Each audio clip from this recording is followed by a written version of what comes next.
ചില വാപ്പാർക്കൊക്കെ ഒരു തെറ്റിദ്ധാരണ ഉണ്ട്, എല്ലാ മക്കളെ പ്രാർത്ഥനയും പടച്ചോൻ കേൾക്കുന്നു പറഞ്ഞിട്ടില്ല. പ്രത്യേകിച്ച് അള്ളാഹുവിന്റെ റസൂൽ പ്രത്യേകം ഓർമ്മപ്പെടുത്തി, ഉലമാക്കൾ അതിന്റെ അണ്ടർലൈൻ ചെയ്തിട്ട് പറഞ്ഞു വവലദുൻ എന്ന് മാത്രമേ റസൂലുള്ള പറഞ്ഞിട്ടുണ്ടായിരുന്നുവെങ്കിൽ എല്ലാ മക്കളെ പ്രാർത്ഥനയും കിട്ടുമെന്ന് പറയേണ്ടി വരും. പക്ഷെ തൊട്ടടുത്ത വാക്കിൽ അള്ളാന്റെ ഹബീബ് പ്രയോഗിച്ചു വവലദുൻ സ്വാലിഹുൻ യദ്ഉ ലഹു, മക്കള് സ്വാലിഹീങ്ങളാവണം, വാപ്പ നേർവഴിക്ക് നയിച്ച മക്കളാവണം, സുബ്ഹിക്ക് പള്ളി കൂട്ടിക്കൊണ്ടുപോയ മക്കളാവണം, എന്തൊക്കെ ധരിക്കണം എന്തൊക്കെ ധരിക്കാൻ പാടില്ല എന്ന് പഠിപ്പിച്ചെടുത്ത അമ്മാരാവണം, സുബ്ഹിന്റെ സമയത്ത് എഴുന്നേറ്റ് ഖുർആൻ ഓതിപ്പിക്കുന്ന വാപ്പാരാവണം.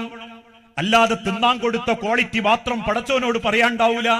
വല്ലാഹു ഖൈറുർ റാസിഖീൻ, നീ മരിച്ചധ്വാനിച്ച് കിട്ടിയതൊക്കെ എന്റെ തീരുമാനപ്രകാരമാ. അതുകൊണ്ട് മക്കളെ പോറ്റാൻ വേണ്ടി കഷ്ടപ്പെട്ടു, അധ്വാനിച്ചു. ഞാൻ അതിനു വേണ്ടി നായി നയിക്കുന്നത് പോലെ നയിച്ചു, കഴുതയെ പോലെ ഭാരം വഹിച്ചു, എല്ലാ മക്കളെയും പഠിപ്പിച്ചു, എല്ലാ മക്കൾക്കും തിന്നാൻ കൊടുത്തു, എല്ലാ മക്കളെയും കെട്ടിച്ചു, എല്ലാ മക്കൾക്കും വീടായി എന്ന് പടച്ച റബ്ബിന്റെ ദുനിയാവിൽ നിങ്ങൾക്ക് പോരിശ പറയാം. കാരണം നിനക്ക് കെട്ടിക്കാൻ പണം തന്നത് നാഥനാ, നിനക്ക് ഭക്ഷിപ്പിക്കാൻ ഭക്ഷണം തന്നത് നാഥനാ, നിനക്ക് നിന്റെ മക്കളെ തന്നത് നാഥനാ. ആ നാഥൻ നിന്നോട് സൂചിപ്പിച്ചൊരു വാക്കുണ്ട്, യാ അയ്യുഹല്ലദീന ആമനൂ ഖൂ അൻഫുസകും വഅഹ്ലീകും നാറാ. വിശ്വാസികളെ, 5 വക്ത് നിസ്കരിക്കുന്നവരെ, അള്ളാന്റെ കഅബാലയത്തിങ്കലേക്ക് പോകുന്നവരെ, പരിശുദ്ധ റമളാൻ മാസത്തെ കാത്തിരിക്കുന്നവരെ, ഖൂ അൻഫുസകും വഅഹ്ലീകും നാറാ. ഞാൻ പള്ളിക്ക് പോകാറുണ്ട്, ഞാൻ ഇസ്ലാഹി പ്രവർത്തനത്തിന്റെ രംഗത്തുണ്ട്, ഞാൻ MSMലൂടെ ISMലൂടെ കേന്ദ്രകാരനായിട്ടുണ്ട്, നാട്ടിൽ എന്നെ കൊണ്ട് ഒരുപാട് ദേവത്വ പ്രവർത്തനങ്ങൾ നടന്നിട്ടുണ്ട്, പല സാമൂഹിക ക്ഷേമ പ്രവർത്തനത്തിലും ഞാനുണ്ട്, ഞാൻ എന്റെ പെണ്ണുങ്ങളുണ്ട്, എന്റെ നാട്ടിലെ ഖുർആൻ ക്ലാസ്സിലുണ്ട്. എന്നിട്ട് റബ്ബ് പറയുന്നു പോരാ, നിങ്ങൾ സ്വയം നന്നായാ പോരാ, സ്വയം പടച്ചോനെ ഭംഗിയാക്കി തൃപ്തിപ്പെടുത്താൻ മത്സരിച്ചോടിയാ പോരാ. ഖൂ അൻഫുസകും വഅഹ്ലീകും നാറാ. അസ്സലാമു അലൈക്കും വറഹ്മത്തുള്ളാഹി വബറകാതുഹു. ഇന്നൽ ഹംദലില്ലാഹ് അൽഹംദുലില്ലാഹി റബ്ബിൽ ആലമീൻ വല്ലാഖിബത്തു ലിൽ മുത്തഖീൻ വലാ ഉദ്വാന ഇല്ലാ അലൽ ളാലിമീൻ വഉസല്ലി വഉസല്ലിമു അലാ അഷ്റഫിൽ അംബിയാഇ വൽ മുർസലീൻ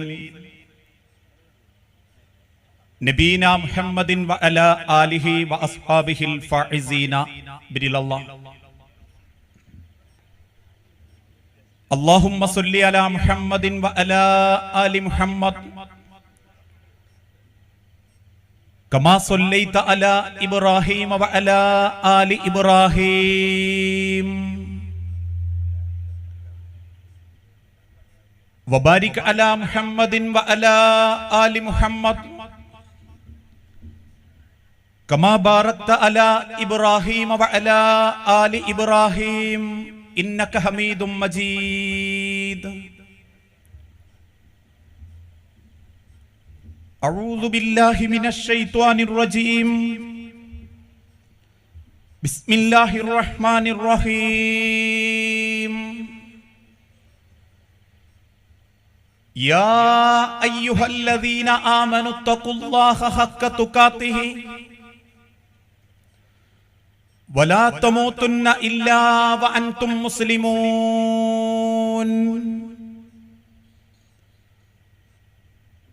ബിസ്മില്ലാഹിർ റഹ്മാനിർ റഹീം.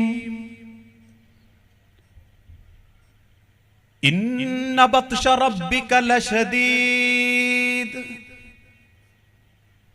ഇന്നഹു ഹുവ യുബ്ദിഉ വ യുഈദ്. റബ്ബി ഇശ്റഹ് ലി സുദ്രി വയസ്സിർ ലി അംരി.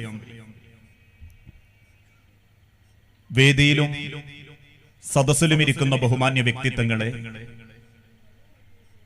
സ്നേഹാദരണീയരായ സത്യവിശ്വാസി വിശ്വാസിനി സുഹൃത്തുക്കളെ,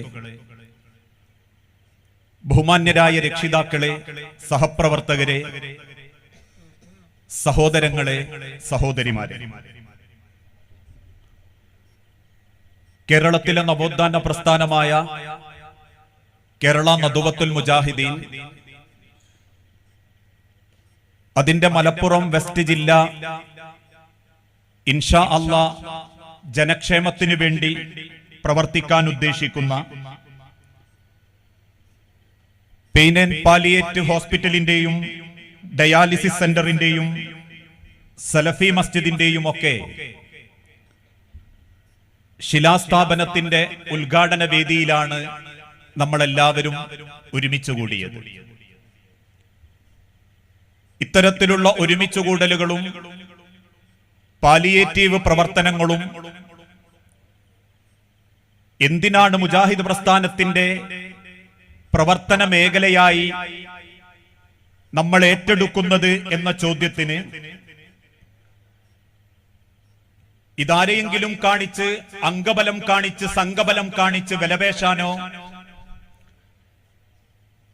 രാഷ്ട്രീയപരമായി താക്കോൽ സ്ഥാനത്ത് ഞങ്ങളാണെന്ന് സ്ഥാപിക്കാനോ സമൂഹത്തിന്റെ മുൻപിൽ ആളുകൾക്ക് മുൻപിൽ ഞങ്ങൾ വലിയൊരു ജീവകാരുണ്യ പ്രവർത്തകരാണെന്ന് ബോധ്യപ്പെടുത്താനോ അല്ല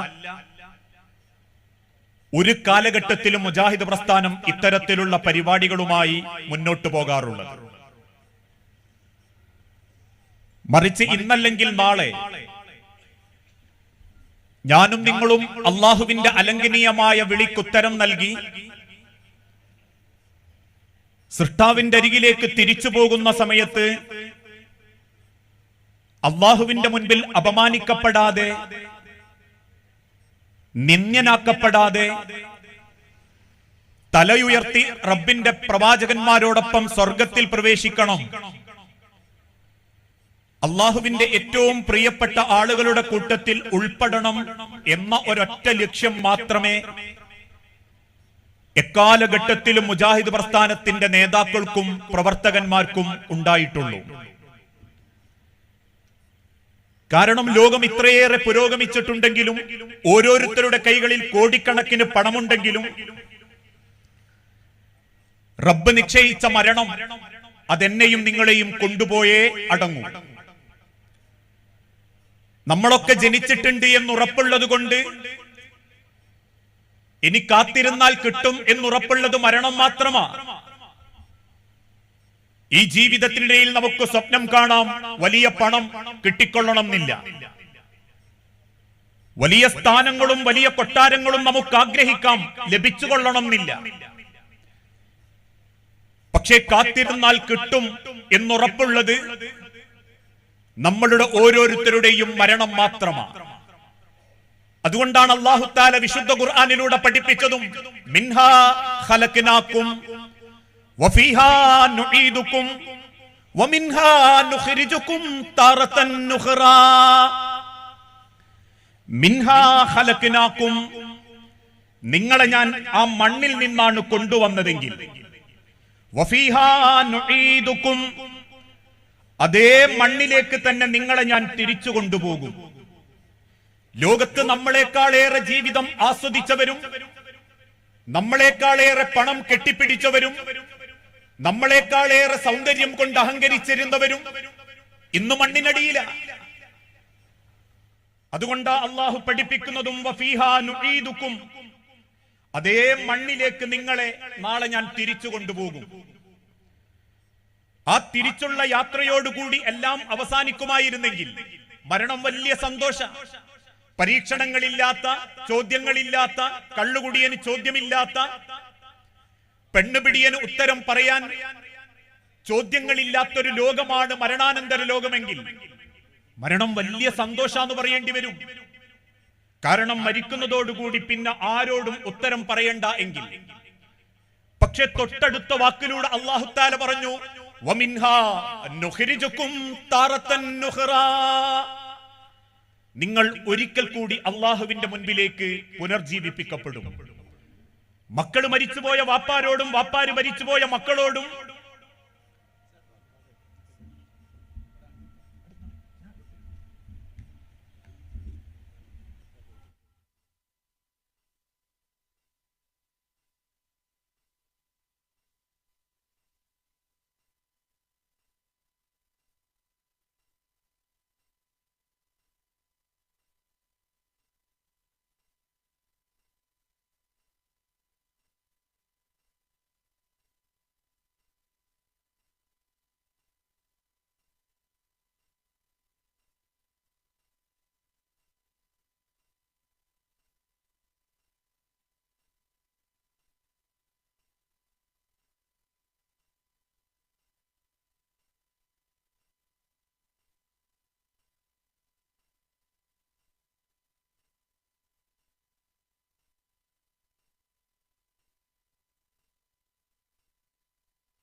ബിസ്മില്ലാഹ് അൽഹംദുലില്ലാഹ്.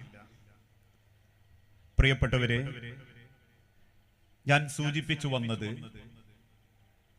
ഒരാളുടെ മരണത്തോടുകൂടി എല്ലാ ചോദ്യങ്ങളും പരീക്ഷണങ്ങളും ആർക്കു മുൻപിലും ഉത്തരം പറയേണ്ടാത്ത ലോകമാണ് മരണാനന്തര ലോകമെങ്കിൽ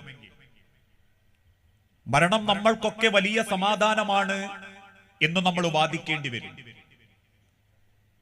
പക്ഷെ തൊട്ടടുത്ത വാക്കിലൂടെ അല്ലാഹു തആല പറയുന്നു, വമിൻഹാ നുഖ്രിജുകും താറത്തൻ ഉഖറ. ഒരിക്കൽ കൂടി നിങ്ങൾ അല്ലാഹുവിന്റെ മുൻപിലേക്ക് പുനർജീവിപ്പിക്കപ്പെടും. രക്ഷിതാക്കൾ മരിച്ചുപോയ മക്കളോടും മക്കൾ മരണപ്പെട്ട രക്ഷിതാക്കളോടും ഭർത്താക്കന്മാര് മരിച്ച ഭാര്യമാരോടും ഭാര്യമാര് മരിച്ച ഭർത്താക്കന്മാരോടും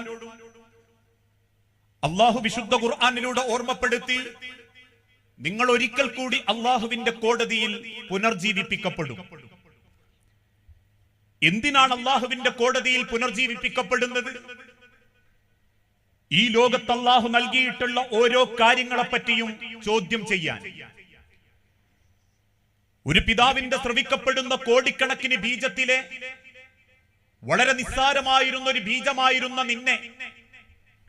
നിന്റെ മാതാവിന്റെ ഗർഭാശയത്തിന്റെ 3 ഭിത്തികൾക്കുള്ളിലുള്ള അണ്ഡവുമായി കൂടിയോജിപ്പിച്ച് ഒരു മാംസകഷണമാക്കി അലക്കയാക്കി മുളുകയാക്കി പിന്നീട് മാംസങ്ങളാലും എല്ലുകളാലും പൊതിയപ്പെട്ട് നിന്നെ ഈ ലോകത്തേക്ക് നിശ്ചയിച്ച റബ്ബിന് നിന്നോട് ചില ചോദ്യങ്ങൾ ചോദിക്കേണ്ടതായിട്ടുണ്ട്. അതുകൊണ്ടാണ് വിശുദ്ധ ഖുർആനിലൂടെ അല്ലാഹു തആല പഠിപ്പിച്ചതും എന്തിനാ ജനനം, എന്തിനാ മരണം, ചോദ്യങ്ങൾ ചോദിക്കപ്പെടുകയും ഉത്തരങ്ങൾ അല്ലാഹുവിന്റെ അരികിൽ പ്രഖ്യാപിക്കപ്പെടുകയും ചെയ്യാൻ. അല്ലദീ ഖലഖൽ മൗത വൽ ഹയാത ലിയബ്ലുവകും അയ്യുക്കും അഹ്സനു അമല.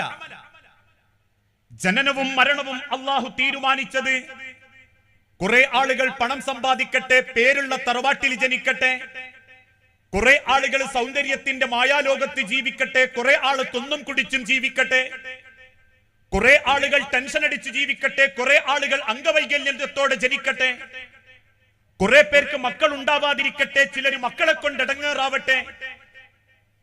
ഇങ്ങനെ ഒരു തീരുമാനത്തിന്റെ പേരിലല്ല അല്ലാഹു തആല മനുഷ്യനെ സൃഷ്ടിച്ചതും മനുഷ്യന് കൊടുക്കുന്നതും. അല്ലദീ ഖലഖൽ മൗത വൽ ഹയാത, ജനിപ്പിച്ചതും മരിപ്പിച്ചതും ലിയബ്ലുവകും അയ്യുക്കും അഹ്സനു അമല, നിങ്ങളിൽ ആരാണ് ഏറ്റവും നല്ലത് പ്രവർത്തിച്ചത് എന്ന് റബ്ബിന് പരീക്ഷിക്കാൻ, റബ്ബിന് ചോദ്യം ചെയ്യാൻ. ഒരുപക്ഷെ ദുനിയാവിലെ ജീവിതം കൊണ്ട് ആരും നമ്മളെ ചോദ്യം ചെയ്തു കൊള്ളണമെന്നില്ല, അല്ലേ? ഈ പ്രസംഗിക്കുന്ന ഞാൻ ഒരുപക്ഷെ നിങ്ങളുടെ പലരുടെയും മനസ്സിൽ വലിയ മുത്തഖിയായിരിക്കും. അത് മതിയോ എനിക്ക് അല്ലാഹുവിന്റെ മുൻപിൽ രക്ഷപ്പെടാൻ? എന്റെ വാക്ക് കേട്ടുകൊണ്ടിരിക്കുന്ന നിങ്ങൾ ഓരോരുത്തരും 5 വക്ത് സമയം തെറ്റാതെ നമസ്കരിക്കുന്ന ഒരു കറകളഞ്ഞ മുസ്ലിം ആയിരിക്കും. അത് മതിയോ അല്ലാഹുവിന്റെ അടുത്ത് രക്ഷപ്പെടാൻ? നെറ്റിത്തടത്തിലെ നിസ്കാരത്തഴമ്പ് കൊണ്ടും ഉടുക്കുന്ന സലഫി പർദ്ദ കൊണ്ടും നാട്ടിലെ ഖുർആൻ ക്ലാസ് കൊണ്ടും പരിശുദ്ധ കഅബാലയത്തെ തവാഫ് ചെയ്തതുകൊണ്ടും സ്വർഗം തരാമെന്ന് പറഞ്ഞ റബ്ബ് എന്തിന്റെയും മുൻപിൽ ആദ്യം ഓർമ്മപ്പെടുത്തിയത് ഇന്നമൽ അഅമാലു ബിന്നിയ്യാത്ത്, ഇന്നമൽ അഅമാലു ബിന്നിയ്യാത്ത്, നിങ്ങൾക്ക് നിയ്യത്തിന്റെ അടിസ്ഥാനത്തിലാണ് കൂലിയെന്നും നിങ്ങളുടെ ഹൃദയത്തെയാണ് ശുദ്ധീകരിക്കേണ്ടതെന്നും ഖദ് അഫ്ലഹ മൻ സക്കാഹ വഖദ് ഖാബ മൻ ദസ്സാഹ, മനസ്സിനെ ശുദ്ധീകരിക്കാത്തവൻ എത്ര നമസ്കരിച്ചിട്ടും കാര്യമില്ലെന്നും പഠിപ്പിച്ച മതമാണ് പരിശുദ്ധ ഇസ്ലാമെങ്കിൽ ഈ ദുനിയാവിലെ കെട്ടും മട്ടും കൊണ്ടൊരു പക്ഷേ ഖബർ ഭംഗിയായിക്കൊള്ളണമെന്നില്ല. പിന്നെ നമ്മളെ കൊണ്ടുണ്ടായ ചില നേട്ടങ്ങളെ കൊണ്ട് നാട്ടുകാരും കുടുംബക്കാരും നമുക്കൊരു നല്ല യാത്രയപ്പ് തരും എന്നുള്ളത് സത്യമാ. അതുകൊണ്ടാണല്ലോ ഈ പുത്തനത്താണിയാണെങ്കിലും നന്മണ്ടയാണെങ്കിലും ജീവിതം കൊണ്ട് നാട്ടുകാർക്കിടയിൽ പേരെടുത്തവനാണെങ്കിലും പേരെടുത്തിട്ടില്ലാത്തവനാണെങ്കിലും പടച്ച റബ്ബിന്റെ തിരിച്ചുള്ള വിളിയും കിട്ടി 6 കാലുള്ള കട്ടിലിൽ എടുക്കപ്പെട്ട് 6 അടി മണ്ണിലേക്ക് ചേർത്ത് വെച്ച് അവനെ യാത്രയാക്കുമ്പം ഒരാൾ പോലും പിശുക്ക് കാണിക്കാറില്ല. ആ കബറിലേക്ക് ചേർത്ത് വെച്ച് നമ്മൾക്കുണ്ടായിരുന്ന ദുനിയാവിലെ സ്ഥാനത്തിന്റെയും പവറിന്റെയും അടിസ്ഥാനത്തിൽ നാട്ടുകാരും കുടുംബക്കാരും നമുക്ക് ഭംഗിയായിട്ട് യാത്രയപ്പ് തരും. ആ യാത്രയപ്പ മനുഷ്യരെ തസ്ബീത്ത് നമ്മളൊക്കെ ചെല്ലാറില്ലേ? അല്ലാഹുമ്മ സബ്ബിതുഹു ഇൻദ സുആൽ, അല്ലാഹുമ്മ അൽഹിംഹുൽ ജവാബ് അല്ലാഹുമ്മ ജാഫിൽ ഖബ്റ അൻ ജംബി അല്ലാഹുമ്മ ഇഗ്ഫിർ ലഹു വർഹംഹു അല്ലാഹുമ്മ ആമിൻഹു മിൻ കുല്ലിൽ ഫസ അല്ലാഹുമ്മ അല്ലാഹുവേ സബ്ബിതുഹു ഇൻദ സുആൽ ഈ ഖബർ കിടക്കുന്ന ഖബറാളിക്ക് നിന്റെ മുൻപിൽ നിൽക്കാനുള്ള ധൈര്യം കൊടുക്കണേ നാഥാ. കാരണം പവർ കൊണ്ടും പണം കൊണ്ടും സ്റ്റാറ്റസ് കൊണ്ടും തറവാട് കൊണ്ടും ദുനിയാവിലെ മനുഷ്യന് നെഞ്ചുവിരിക്കാൻ അവകാശമുള്ളൂ. ഒരാൾ എന്തടോ എന്ന് ചോദിച്ചാ എന്താക്കണടോ എന്ന് ചോദിക്കാൻ ദുനിയാവിലെ പവറേ ഉള്ളൂ. 6 അടി മണ്ണിന്റെ ഇടയിലേക്ക് താഴ്ത്തി വെച്ചാൽ കറുത്തവൻ വെളുത്തവൻ മൂക്ക് പതിഞ്ഞവൻ നീണ്ടവൻ പണക്കാരൻ ദരിദ്രൻ തറവാടുള്ളവൻ തറവാടില്ലാത്തവൻ എന്നൊരു വേർതിരിവില്ല. മയ്യത്ത് സൗദി അറേബ്യ അടക്കി വഹിക്കുന്ന രാജാവ് മരണപ്പെട്ടപ്പോഴും 6 അടി മണ്ണിലാണ് വെച്ചതെങ്കിൽ കേരളത്തിന്റെ പാതയോര വക്കത്ത് ചെറിയ ഉന്തുവണ്ടിയിൽ അന്നന്നത്തെ അന്നം കണ്ടെത്തി അവസാനം പട്ടിണി കടന്നു മരിച്ചവനും മണ്ണിന്റെ അടി കിടക്കുന്നത് 6 അടി മണ്ണ് തന്നെയാ. അതുകൊണ്ടാ റബ്ബിന്റെ പ്രവാചകൻ ഓർമ്മപ്പെടുത്തിയതും റബ്ബിന്റെ മുൻപിൽ ഒന്ന് ധൈര്യത്തോടെ നിൽക്കാൻ നിങ്ങൾ അയാൾക്ക് വേണ്ടി തസ്ബീത്ത് ചൊല്ലിക്കൊടുക്കണം, ചോദിക്കണം. അല്ലാഹുമ്മ സബ്ബിതുഹു ഇൻദ സുആൽ. പടച്ചോനെ എന്റെ ചോദ്യത്തിന്റെ മുൻപിൽ ഇയാൾക്കിങ്ങൊരു ധൈര്യം കൊടുക്കണേ റബ്ബേ. അല്ലാഹുമ്മ അൽഹിംഹുൽ ജവാബ്.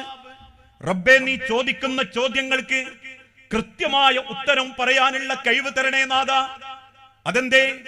ദുനിയാവിൽ നമുക്ക് പലതും പറഞ്ഞ് രക്ഷപ്പെടാൻ പറ്റും.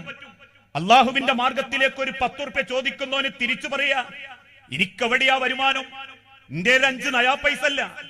ബാങ്ക് ബാലൻസ് കുമിഞ്ഞുകൂടി ആരും കാണാതെ 1000ങ്ങളും 10,000ങ്ങളും അവന്റെ അക്കൗണ്ടിൽ ഉണ്ടെങ്കിലും ദാരിദ്ര്യം അനുഭവിക്കുന്നവരുണ്ട്, ദാരിദ്ര്യം അഭിനയിക്കുന്നവരുണ്ട്.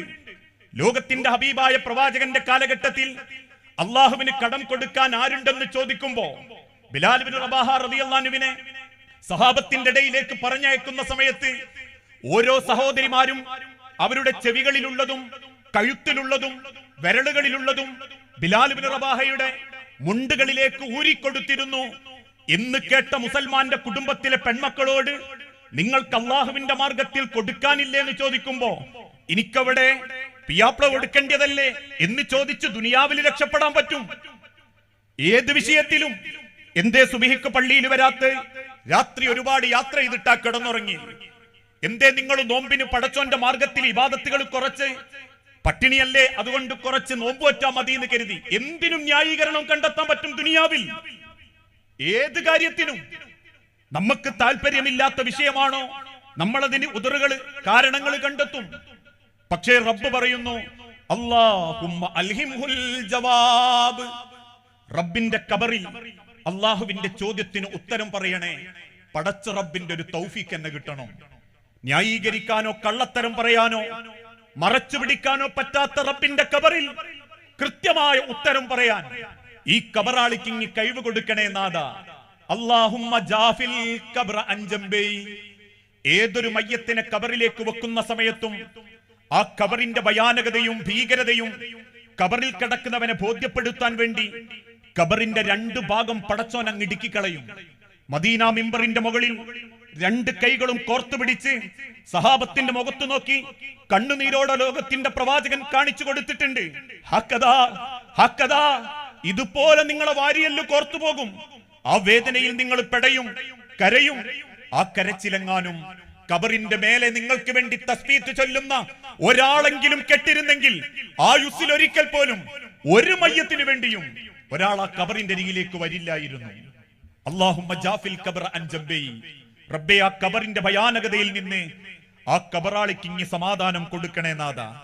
അല്ലാഹുമ്മ ഇഗ്ഫിർ ലഹു വർഹംഹു അല്ലാഹുമ്മ ആമിൻഹു മിൻ കുല്ലിൽ ഫസ. റബ്ബേ, എല്ലാ പാപങ്ങളും പൊറുത്ത് നിർഭയത്വത്തിന്റെ ഒരു കവാടം, ഒരു സ്വർഗ കവാടം ഈ ആ മനുഷ്യന് തുറന്നു കൊടുക്കണേ റബ്ബേ എന്ന് 15 മിനിറ്റോളം ആത്മാർത്ഥമായി പ്രാർത്ഥിച്ച് ആ പള്ളിക്കാട്ടിന്ന് തിരിച്ചിറങ്ങി പോകുന്ന മനുഷ്യർ നമ്മളെ മയ്യത്തിന്റെ അടുത്ത് നിന്ന് തിരിച്ചു പോകുമ്പോ പിന്നീട് ആ പള്ളിക്കാട്ടിന്റെ മണ്ണിനടിയിൽ ഞാനും നിങ്ങളും ഒറ്റക്കാണെന്ന് ചിന്തിക്കണം. ബൽ തുസിറൂനൽ ഹയാത്തദ് ദുനിയ. നിങ്ങൾ ഒരുപാട് ആഗ്രഹിച്ചിരുന്ന ദുനിയാവിൽ നിങ്ങളില്ലെങ്കിലും ഒരു ചുക്കും സംഭവിക്കാനില്ല. നിങ്ങൾ മരിച്ചതിന്റെ പിറ്റേന്നും സൂര്യൻ ഉദിക്കും. നിങ്ങൾ മരിച്ചതിന്റെ പിറ്റേന്നും കുടുംബക്കാര് ഭക്ഷണം കഴിക്കും. നിങ്ങൾ മരിച്ചതിന്റെ പിറ്റേന്നും നിങ്ങളെ വീട്ടിൽ വിളക്ക് തെളിയും. നിങ്ങൾ മരിച്ചതിന്റെ പിറ്റേന്നും നിങ്ങൾ നാട്ടിൽ പലതും സംഭവിക്കും. പക്ഷേ ഖബറിനടിയിൽ കിടക്കുന്ന മനുഷ്യ, ഒരിക്കലും മരിക്കാത്ത പടച്ച റബ്ബിന്റെ ബർസഖിയായ ലോകത്ത് നീ അനുഭവിക്കേണ്ടി വരുന്ന നാഥന്റെ തീരുമാനത്തെ പറ്റി നീ ജീവിച്ചിരിക്കുമ്പോൾ ചിന്തിക്കണം. മരിച്ചതിന് ശേഷം ഖബറും പുറത്ത് ഖുർആൻ ഓതിയിട്ടും ഖബറും പുറത്തേക്ക് ആളുകളെ കൂട്ടിക്കൊണ്ടുവന്നിട്ടും നിന്റെ ഖബർ നിനക്ക് ഭംഗിയാക്കാൻ സാധിക്കുകയില്ല. മരിച്ചവന്റെ പേരിൽ 1000 ചാക്ക് സിമന്റ് വാരിയാലും 1000 ചാക്ക് ചോറ് വാരിയാലും മറ്റേതെങ്കിലും കണ്ണൂക്കിന്റെ ഭക്ഷണം വിതരണം ചെയ്താലും ജീവിച്ചിരിക്കുന്ന കാലത്ത് നിന്റെ സൽപ്രവർത്തികളെ കൊണ്ട് നിന്റെ ഖബർ നിനക്ക് ഭംഗിയാക്കാൻ പറ്റിയിട്ടില്ലെങ്കിൽ വല്ലാഹിറത്തു ഖൈറും വഅബ്കാ വഅബ്കാ എന്നെന്നും ബാക്കിയാവുന്ന ഒരാഹറം നിന്നെ കാത്തിരിക്കുന്നുണ്ട്. ആ ആഹറത്തിലേക്കുള്ള യാത്രയാ ജീവിതം. അതുകൊണ്ടാ താഴെ കുഞ്ഞുമോന് മുസ്ലിയാർ പാടിയതും ഖബറെന്നു കേട്ടാൽ തൽക്ഷണം ഞെട്ടേണ്ടതാ, അത് കാണുമ്പോൾ വാ വിട്ടു നീ കരയേണ്ടതാ. മേടക്ക് പകരം മാളമാ സുബ്ഹാന, റബ്ബി അതിൽ കിടക്കേണ്ടതാണ് അസ്മാന. ചിതലും പുഴുക്കൾ മാളവും പെരുത്തുണ്ടതിൽ, സന്തോഷമാണവകൾക്കു നീ ചെല്ലുന്നതിൽ. പൊൻവർണ്ണ കോമള മൃദുലമായ ശരീരമിൽ സമരത്തിലാണ് പരസ്പരം തിന്നുന്നതിൽ. 2-3 ദിനം കൊണ്ട് അഴുകുന്നതാണ് ഈ നേത്രം 2. ഉടൻ തന്നെ മുഖമിൽ കാണുമേ ഗുഹ 2. അത് കണ്ട് മണ്ടുമേ ഭയം കൊണ്ട്. അത്രേ ഉള്ളൂ ശരീരത്തിന്റെ വില. 6 അടി മണ്ണ് കറക്കി വെച്ച് കഴിഞ്ഞാൽ പുഴുക്കൾക്കും ഇഴജന്തുക്കൾക്കും തിന്നാനുള്ളൊരു മാംസകഷണം മാത്രം. പക്ഷേ ആ ഖബറിൽ ആത്മാക്കളുടെ ലോകത്ത് അള്ളാഹുവിന്റെ മുൻപിൽ ഏറ്റവും മനോഹരമായിട്ട് ജീവിക്കണമെങ്കിൽ ഈ ജീവിച്ചിരിക്കുന്ന കാലത്ത് ചില സമ്പാദ്യങ്ങൾ നമ്മളെ കയ്യിലുണ്ടാകണം. മരണം തേടിയെത്തുന്നതിന്റെ മുൻപ് ഖബറിലേക്കുള്ള ചില വിഭവങ്ങൾ നമ്മൾ കണ്ടെത്തണം. അതുകൊണ്ടാണല്ലോ മഹാനായ അമീറുൽ മുഅ്മിനീൻ ഉമർ ഇബ്നുൽ ഖത്താബ് റളിയല്ലാഹു അൻഹു മരണപ്പെടുന്നതിന്റെ തൊട്ടു മുൻപ് അല്പ ദിവസങ്ങൾക്ക് മുൻപ് മദീന പള്ളിയിൽ ഒരു സുബ്ഹി നിസ്കരിച്ച് ഒറ്റക്കിരുന്ന് കരയുന്നുണ്ട്. ഉമർ ഇബ്നുൽ ഖത്താബ് റളിയല്ലാഹു അൻഹുവിന് കുത്തുകിട്ടിയത് പൂരപ്പറമ്പെന്നല്ല. ഉമർ ഇബ്നുൽ ഖത്താബ് റളിയല്ലാഹു അൻഹുവിന് കുത്തുകിട്ടിയത് സെവൻസിന്റെ പറമ്പെന്നല്ല. 5 വക്തിനും പടച്ച റബ്ബിന്റെ മുൻപിൽ നെറ്റി ചേർക്കാൻ സുബ്ഹി നമസ്കാരത്തിന്റെ മരം കൊച്ചുന്ന തണുപ്പത്തെ മദീന പള്ളിയിലേക്ക് നടന്നുപോയി ആ പള്ളിയുടെ മുൻഭാഗത്ത് എത്തിയപ്പോഴാ മഹാനായ അമീറുൽ മുഅ്മിനീൻ ഉമർ ഇബ്നുൽ ഖത്താബ് റളിയല്ലാഹു അൻഹുവിനെ കുത്തേറ്റതും അവിടെ കിടന്ന് മരണപ്പെട്ടതും. ആ ഉമർ റളിയല്ലാഹു അൻഹു മരിക്കുന്നതിന്റെ ദിവസങ്ങൾക്ക് മുൻപ് മദീന പള്ളിയിൽ ഇരുന്ന് കരയുന്നുണ്ട്. ഇത് കണ്ട ചില സഹാബാക്കള് അരികിൽ വന്ന് ഉമർ ഇബ്നുൽ ഖത്താബിന്റെ തോളത്ത് കൈവച്ച് ചോദിക്കും, ഉമറേ എന്തിനാ സങ്കടം, താങ്കൾ എന്തിനാ അങ്ങനെ ബേജാറാവുന്ന്? ഉമർ റളിയല്ലാഹു അൻഹു തിരിച്ചെന്തോ പറയാൻ നോക്കുമ്പോഴേക്കും അദ്ദേഹം പൊട്ടിക്കരഞ്ഞു. വീണ്ടും ചോദിക്കും സഹാബത്ത്, പറ ഉമർ, എന്തിനാ ഇത്രയേറെ താങ്കൾ സങ്കടപ്പെടുന്നു? തിരിച്ചു പറയുന്നതിന്റെ മുൻപ് ആരാ ഉമർ റളിയല്ലാഹു അൻഹു എന്ന് നമ്മൾ അറിയണം. യൂഫ്രട്ടീസ് നദിയുടെ തീരത്ത് ഒരൊട്ടക കുഞ്ഞങ്ങാനും വെള്ളം കിട്ടാതെ കരഞ്ഞാൽ ഞാൻ എന്റെ റബ്ബിനോട് എന്ത് പറയുമെന്ന് ചോദിച്ച് മദീന പള്ളിയിൽ ഇരുന്ന് കരഞ്ഞ അമീറുൽ മുഅ്മിനീൻ ഉമർ ഇബ്നുൽ ഖത്താബ് റളിയല്ലാഹു അൻഹു നട്ടപ്പാതിര നേരത്ത് പോലും വേഷം മാറി പാവപ്പെട്ടവന്റെ കുടിലുകളിലേക്ക് കയറി ചെന്ന് ഗോതമ്പ് ചാക്ക് തോളത്തെടുത്ത് പാവപ്പെട്ട കുടുംബങ്ങളുടെ വിശപ്പകറ്റി കൊടുത്ത ഉമർ ഇബ്നുൽ ഖത്താബ് റളിയല്ലാഹു അൻഹു. ഉമറങ്ങാനും ഒരു വഴിയിലേക്ക് ഇറങ്ങിയാൽ ആ വഴിയിൽ പിശാച് പോലും വരാൻ പേടിക്കും എന്ന് പഠിപ്പിക്കപ്പെട്ട ഉമർ ഇബ്നുൽ ഖത്താബ് മദീന പള്ളിയിൽ മരണപ്പെടുന്നതിന്റെ തൊട്ടു മുൻപ് അള്ളാഹുവിന്റെ പ്രവാചകൻ നെഞ്ചും വിരിച്ച് നടന്നു വരുന്ന ഉമർ റളിയല്ലാഹു അൻഹുവിനെ നേരെ ചൂണ്ടിയിട്ട് പറഞ്ഞിട്ടുണ്ട്, ഉമർ ഇസ്ലാമിന്റെ ബാബാണ്, ഇസ്ലാമിന്റെ വാതിലാണ് ആ ഉമർ. എന്റെ ഉമർ എങ്ങാനും തകർക്കപ്പെട്ടാൽ അന്നു മുതൽ ഇസ്ലാമും തകർക്കപ്പെട്ടു തുടങ്ങുമെന്ന് പറഞ്ഞ അതേ ഉമർ ഇബ്നുൽ ഖത്താബ് റളിയല്ലാഹു അൻഹു ഇന്ത്യയിൽ ഒരു ഭരണം വേണമെങ്കിൽ ഞാൻ ആഗ്രഹിക്കുന്നത് 20 ഗോത്രങ്ങളെയും 20 പ്രവിശ്യകളെയും ഏകോപിപ്പിച്ച് ഭരിച്ച് രാജ്യത്തിന്റെയോ വർഗത്തിന്റെയോ വർണ്ണത്തിന്റെയോ വ്യത്യാസം കാണിക്കാതെ നീതിയും ന്യായവും നടപ്പിലാക്കിയ ഉമറിന്റെ ഭരണമായിരിക്കണമെന്ന് ഗാന്ധിജിയെ കൊണ്ട് പോലും പറയിപ്പിച്ച അതേ ഉമർ റളിയല്ലാഹു അൻഹു മരിക്കുന്നതിന്റെ തൊട്ടു മുൻപ് കരയുമ്പോ സഹാബത്ത് ചോദിക്കുക, എന്തിനാ ഉമറെ കരച്ചില്? ഉമർ റളിയല്ലാഹു അൻഹു തിരിച്ചു പറയുന്ന വാക്ക്, പടച്ച റബ്ബിന്റെ സ്വർഗത്തിൽ ഒരു ചാട്ടവാറ് ചാരി വെക്കാനുള്ള സ്ഥലം അള്ളാഹു ഉമറിന് തരാതെ കളയുമോ എന്നെനിക്കൊരു പേടി തോന്നുന്നു സഹാബത്തെ. ജീവിച്ചിരിക്കുന്ന കാലത്ത് ലോകത്തിന്റെ പ്രവാചകൻ മുനാഫിക്കീങ്ങളുടെ പേര് പറഞ്ഞു എന്ന് കേട്ടപ്പം മദീന പള്ളിയിൽ നിന്നും വെപ്രാളപ്പെട്ടോടി പ്രവാചകന്റെ അരികിലേക്ക് എത്തി ഹുദൈഫാന്റെ മുഖത്ത് നോക്കി കണ്ണുനീരോടെ ചോദിച്ചൊരു ചോദ്യമുണ്ട്. ഹുദൈഫ, അള്ളാഹുവിന്റെ പ്രവാചകൻ മുനാഫിക്കീങ്ങളുടെ പേര് പറഞ്ഞല്ലോ, ആ കൂട്ടത്തിൽ ഉമറിന്റെ പേരുണ്ടോ? ഉമറിന്റെ പേരുണ്ടോ ഹുദൈഫ? ഒന്ന് പറ ഹുദൈഫ. എന്റെ നമസ്കാരം മുനാഫിക്കത്തരമാണെന്ന് റസൂലുള്ളാഹിക്ക് തോന്നിയോ? എന്റെ സ്നേഹം മുനാഫിക്കത്തരമാണെന്ന് റസൂലുള്ളാഹിക്ക് തോന്നിയോ? എന്റെ ദാനധർമ്മം മുനാഫിക്കത്തരമാണെന്ന് അള്ളാന്റെ ഹബീബിന് തോന്നിയോ? റബ്ബിന് തോന്നിയോ? അതുകൊണ്ട് പറ ഹുദൈഫ, മുനാഫിക്കീങ്ങളുടെ പേരിൽ എന്റെ പേരുണ്ടോ എന്ന് ചോദിക്കുകയും പേരില്ലെന്നറിയുമ്പം ആകാശത്തേക്ക് കൈകളുയർത്തി എന്റെ ഇബാദത്തുകളെ കൊണ്ട് എന്റെ പരലോകം നീ വെളുപ്പിക്കണേ നാഥാ എന്ന് പ്രാർത്ഥിച്ചിറങ്ങുന്ന അതേ ഉമർ റളിയല്ലാഹു അൻഹു ചോദിക്കുന്ന ചോദ്യം, റബ്ബിന്റെ സ്വർഗത്തിൽ ഒരു ചാട്ടവാറ് ചാരി വെക്കാനുള്ള സ്ഥലം റബ്ബിനിക്ക് തരാതെ കളയുമോ എന്ന് പേടി തോന്നുന്നു സഹാബത്തെ. എത്രമാത്രം സ്വപ്നം കണ്ടിട്ടും ആഗ്രഹിച്ചിട്ടും അവർ അള്ളാന്റെ അരികിലേക്ക് പോയത്. റബ്ബ് തന്ന ഓരോ കാരണത്തിന്റെ പേരിലും ചോദ്യം ചെയ്യപ്പെടുമെന്ന ബോധം അവരെ പരലോകത്തിന് വേണ്ടി മത്സരിക്കാൻ പ്രാപ്തരാക്കി. അതുകൊണ്ടാണല്ലോ നട്ടപ്പാതിര നേരത്ത് കിടന്നിട്ടുറക്കം വരാതെ വിശപ്പിന്റെ ശക്തി കൊണ്ട് നബി സല്ലല്ലാഹു അലൈഹി വസല്ലമ എഴുന്നേറ്റ് നടക്കുന്നുണ്ട്. നമ്മളൊന്നും ചിന്തിച്ച ഒടുക്കല്ലാത്തൊരു ചരിത്രാണത്. ഇന്ന് തിന്നിട്ട് നടക്കുന്നവരാ നമ്മളിൽ പലരും, അല്ലേ? സുബ്ഹി നിസ്കാരത്തിന് പള്ളിയിൽ പോകുന്നവർക്കറിയാം, തിന്നത് കൂടിപ്പോയതിന്റെ പേരിൽ നടക്കുന്നവരാ ഇന്നത്തെ കാലഘട്ടം.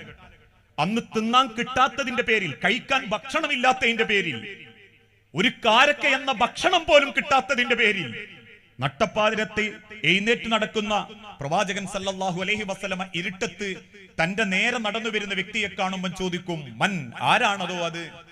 വെളിച്ചത്തിലേക്ക് മാറി നിന്ന് സിദ്ദീഖുൽ അക്ബർ റളിയല്ലാഹു അൻഹു പറഞ്ഞു, റസൂലേ, ഞാൻ അബൂബക്കറ. അബൂബക്കറ റസൂലേ. ആരായിരുന്നു അബൂബക്കർ റളിയല്ലാഹു അൻഹു?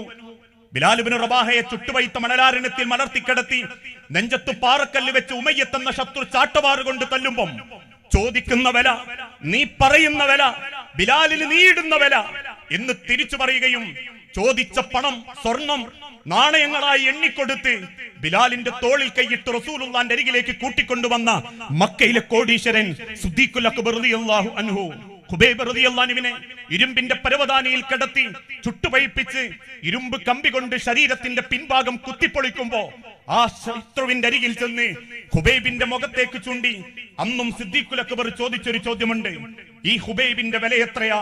ആ വിലയിൽ താങ്കൾ എണ്ണി പറയുന്നത് എത്ര കൂടിയാലും അബൂബക്കറിന്റെ സ്വത്ത് വിറ്റിട്ടാണെങ്കിലും ഖുബൈബിനെ മോചിപ്പിച്ചിട്ടേ ഞാൻ പുറപ്പെടൂ എന്ന് വാശി കാണിച്ച് ഖുബൈബ് റളിയല്ലാഹു അൻഹുവിനെ ശത്രുവിന്റെ അടുത്തു നിന്നും മോചിപ്പിച്ച മക്കയിലെ കോടീശ്വരൻ, ആ കോടീശ്വരനായ സിദ്ദീഖുൽ അക്ബർ വെളിച്ചത്തേക്ക് വന്നിട്ട് പറയാ, റസൂലേ, പട്ടിണിയാ നബിയെ, കിടന്നിട്ട് ഉറക്കം വരുന്നില്ല റസൂലേ. രണ്ടുപേരും മുന്നോട്ട് നടക്കുമ്പം വീണ്ടും ഇരുട്ടത്താരോ ഉമർ ഇബ്നുൽ ഖത്താബ് റളിയല്ലാഹു അൻഹു. ഏതൊരാളും പേര് കേട്ടാൽ വിറയ്ക്കുന്ന ഉമർ റളിയല്ലാഹു അൻഹു മക്കയിലെ ഒരു ഗുണ്ടയെന്ന് അവകാശപ്പെട്ടിരുന്ന, അഥവാ മറ്റുള്ളവരെ ദ്രോഹിക്കാൻ വേണ്ടി ദിവസം കൊട്ടേഷൻ ഏറ്റെടുത്തിരുന്ന വ്യക്തി. 100 ചുവന്നൊട്ടകങ്ങൾക്ക് വേണ്ടി അള്ളാന്റെ ഹബീബിന്റെ തലയിറക്കാൻ പുറപ്പെട്ട ഉമർ ഇബ്നുൽ ഖത്താബ്. ഉമർ റളിയല്ലാഹു അൻഹുവിന്റെ മുഖത്ത് നോക്കിയിട്ട് റസൂൽ ചോദിച്ചു, എന്താ ഉമറേ ഈ സമയത്ത്? അദ്ദേഹം പറഞ്ഞു, നബിയേ, പട്ടിണിയാ റസൂലേ, ഉറക്കം വരുന്നില്ല. 3 പേര് മുന്നോട്ട് നടക്കുമ്പം അല്പം വെളിച്ചം കണ്ടൊരു സാധുവായ സഹാബിയുടെ വീട്ടിൽ കയറി ചെല്ലുകയും ആ സ്വഹാബിയുടെ വീട്ടിലാകെയുണ്ടായിരുന്ന കാരക്ക എടുത്തു കൊടുക്കുമ്പോ ആ കാരക്കയിൽ നിന്ന് അല്പം തന്റെ ഇടത്തെ കയ്യിലേക്ക് പിടിച്ച് അതിൽ കുറച്ചെണ്ണം എടുത്ത് ഭൃത്യൻ അബ്ദുല്ലാന്റെ കയ്യിൽ കൊടുത്ത് റസൂൽ കൊടുക്കുന്ന ഒരു ഉപദേശമുണ്ട്, അബ്ദുല്ലാ, ഇതെന്റെ ആയിഷാക്കും ഫാത്തിമാക്കും കൊടുക്കണം. ഭക്ഷണം കിട്ടാതെ 4 ദിവസത്തിലധികമായി എന്റെ വീട്ടിൽ പട്ടിണിയുമായി ജീവിക്കുന്ന എന്റെ ആയിഷാക്കും എന്റെ ഫാത്തിമ എന്ന കരളിനും കൊടുക്കണേ അബ്ദുള്ള. എന്നിട്ട് ആ കാരക്കയൊന്ന് ചീന്തി ഒരു കഷണം ആകാശത്തേക്ക് ഉയർത്തിപ്പിടിച്ച് കണ്ണു നിറയുന്ന റസൂലുള്ളാന്റെ മുഖത്തേക്ക് നോക്കി സഹാബാക്കളും പ്രവാചകന്റെ പ്രിയപ്പെട്ട സിദ്ദീഖുൽ അക്ബറും ചോദിച്ചു, നബിയേ, എന്താ സങ്കടം? അല്ലാഹുവിന്റെ റസൂലുള്ള കാരക്കമലേക്ക് ചുണ്ടിയിട്ട് പറഞ്ഞു, വല്ലാഹി സുമ്മല തുസ്അലുന്ന യൗമഇദിൻ അനിൻ നഈം. എന്റെ റബ്ബ് സാക്ഷി, ഈ കാരക്ക എന്ന അനുഗ്രഹത്തെ പറ്റിയും അല്ലാഹു ചോദ്യം ചെയ്യും. ഈ കാരക്ക എന്ന അനുഗ്രഹത്തെ പറ്റിയും റബ്ബ് ചോദ്യം ചെയ്യും. ആ ചോദ്യം ചെയ്യാനാ മരണം, അല്ലാതെ നമ്മളെ ബേജാറാക്കാനല്ല. ഈ ദുനിയാവിൽ നമ്മൾ ജീവിക്കുന്നതിന് പടച്ചോന് വലിയ ഇഷ്ടക്കുറവുള്ളതുകൊണ്ടുമല്ല.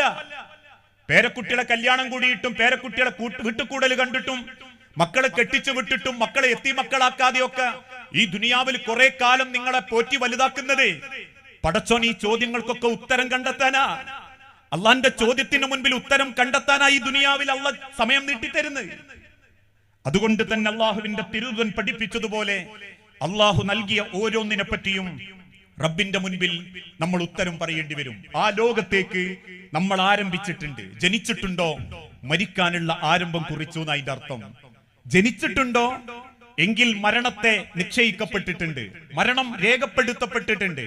അതുകൊണ്ട് ആ വിശുദ്ധ ഖുർആനിലൂടെ അല്ലാഹു തആല പഠിപ്പിച്ചതും ഖുൽ ഇന്നൽ മൗതല്ലദീ തഫിറൂന മിൻഹു ഫഇന്നഹു മുലാഖീകും ثم تردون إلى عالم الغيب والشهادة فينبئكم بما كنتم تعملون قل إن الموت الذي നിങ്ങൾ എത്രയേറെ വെപ്രാളപ്പെട്ട് കിതച്ചോടിയാലും എന്തൊക്കെ മാരക സൂക്കേടുകളുടെ ഭയത്തിലാണെങ്കിലും ഏതൊക്കെ ലക്ഷങ്ങൾ മുടക്കി ആരോഗ്യം തിരിച്ചു പിടിക്കാൻ ആഗ്രഹിച്ചാലും നിങ്ങൾ എത്രയേറെ സ്വപ്നങ്ങൾ മനസ്സിൽ കൊണ്ട് നടന്നാലും ഇന്നൽ മൗതല്ലദീ തഫിറൂന മിൻഹു ആ മരണം നിങ്ങളെ കണ്ടുമുട്ടുക തന്നെ ചെയ്യും. അതോടുകൂടി സുമ്മ തുറദ്ദൂന ഇലാ വാലിമിൽ ഗൈബി വശഹാദ മറച്ചു പിടിച്ചതും ചേർത്തു പിടിച്ചതും രഹസ്യമാക്കി പിടിച്ചതും പരസ്യമാക്കി ചെയ്തതും അറിയുന്ന നാഥന്റെ അരികിലേക്കുള്ളൊരു യാത്രമാ. അതുകൊണ്ട് റസൂലേ അവരോട് പറയണം വലൻ യുഅഖിറല്ലാഹു നഫ്സൻ ഇദാ ജാഅ അജലുഹാ. പുത്തനത്താണിയുടെ റോട്ടിൽ വെച്ചാണോ, വിദേശത്തെ റോഡുകളിൽ വെച്ചാണോ, കോഴിക്കോട് റോഡിൽ വെച്ചാണോ, വീട്ടിന്റെ പറമ്പിൽ വെച്ചാണോ, അല്ലെങ്കിൽ ആവേശത്തോടെ കയറിക്കിടക്കുന്ന അവരുടെ മെത്തകൾക്ക് മേലെയാണോ, എവിടെ വെച്ചിട്ടാണെങ്കിലും വലൻ യുഅഖിറല്ലാഹു നഫ്സൻ ഇദാ ജാഅ അജലുഹാ.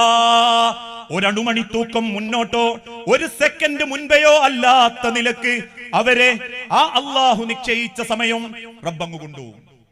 അതുകൊണ്ടാണല്ലോ ആകണ്ടായിരുന്ന ഒരു ആൺകുട്ടീനെ നാട്ടിലെ പൊരയും പോലും പണയപ്പെടുത്തി കിട്ടിയ പണം കൊണ്ട് ആ വാപ്പ ഗൾഫിക്ക് പറഞ്ഞയച്ച് 3 ദിവസമായിട്ടേ ഉള്ളൂ. അഞ്ഞാമത്തെ പത്രത്തിൽ നിങ്ങൾ വായിച്ചില്ലേ?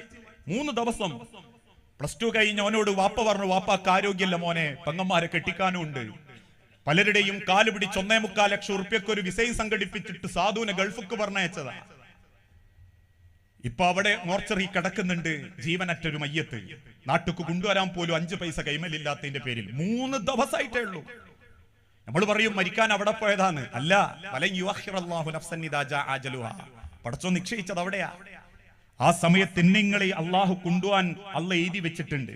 ആ സമയം അനുഭവിക്കാനുള്ളത് അനുഭവിച്ചിട്ടും രസിക്കാനുള്ളത് രസിച്ചിട്ടും നമ്മൾ കിട്ടാനുള്ളത് കിട്ടിയിട്ടും പടച്ചോന്റെ അടുത്തേക്ക് മടങ്ങും. ആ യാത്രയിൽ തിരിച്ചുള്ള യാത്ര മനോഹരമാക്കണമെങ്കിൽ ഖബറെന്ന ലോകത്തേക്ക് ചില വിഭവങ്ങൾ നമ്മളെ കയ്യിലുണ്ടാവണം. ആ വിഭവങ്ങൾ സമ്പാദിക്കാനേ പടച്ചോൻ ദുനിയാവ് പറഞ്ഞിട്ടുള്ളൂ. അതിനർത്ഥം അത് മാത്രം മതി, ദുനിയാവിൽ പിന്നെ വേറൊന്നിനും മെനക്കെടരുത് എന്നല്ല. ധനം സമ്പാദിക്കാം, അതെന്തിന്? പാരത്രിക ലോകത്തെ നേട്ടത്തിനു വേണ്ടി. അങ്ങനെ നേട്ടത്തിനു വേണ്ടി പലരും ചെയ്തതുകൊണ്ടല്ലേ പല നാട്ടിലും ഇസ്ലാഹി പ്രവർത്തനങ്ങളും പാലിയേറ്റീവ് പ്രവർത്തനങ്ങളും നടന്നു. പലതും ഉണ്ടാക്കി അവനാന്റെ അക്കൗണ്ടിലേക്ക് മാത്രം വെച്ച് കെട്ടിപ്പൂട്ടി മക്കൾക്ക് വെച്ചു പോയിട്ട് എന്ത് നേട്ടാ ചില വാപ്പാർക്കുണ്ടായത്? ഇക്കഴിഞ്ഞ ദിവസം ഒരു മധ്യസ്ഥത്തിന് പോയപ്പം കേട്ട് വളരെ രസകരമായ ഒരു വാക്കും കൂടി പറഞ്ഞുതരാ. ജീവിച്ചിരിക്കുന്ന കാലത്ത് ആ വാപ്പ അമ്മാക്ക് ഒരു ബാത്റൂം ഉണ്ടാക്കാൻ 5 നയാ പൈസ മക്കള് 4 ആളും എടുത്തില്ല. ഒരു ഇരുന്ന് പോകുന്ന ബാത്റൂമിന് വേണ്ടി.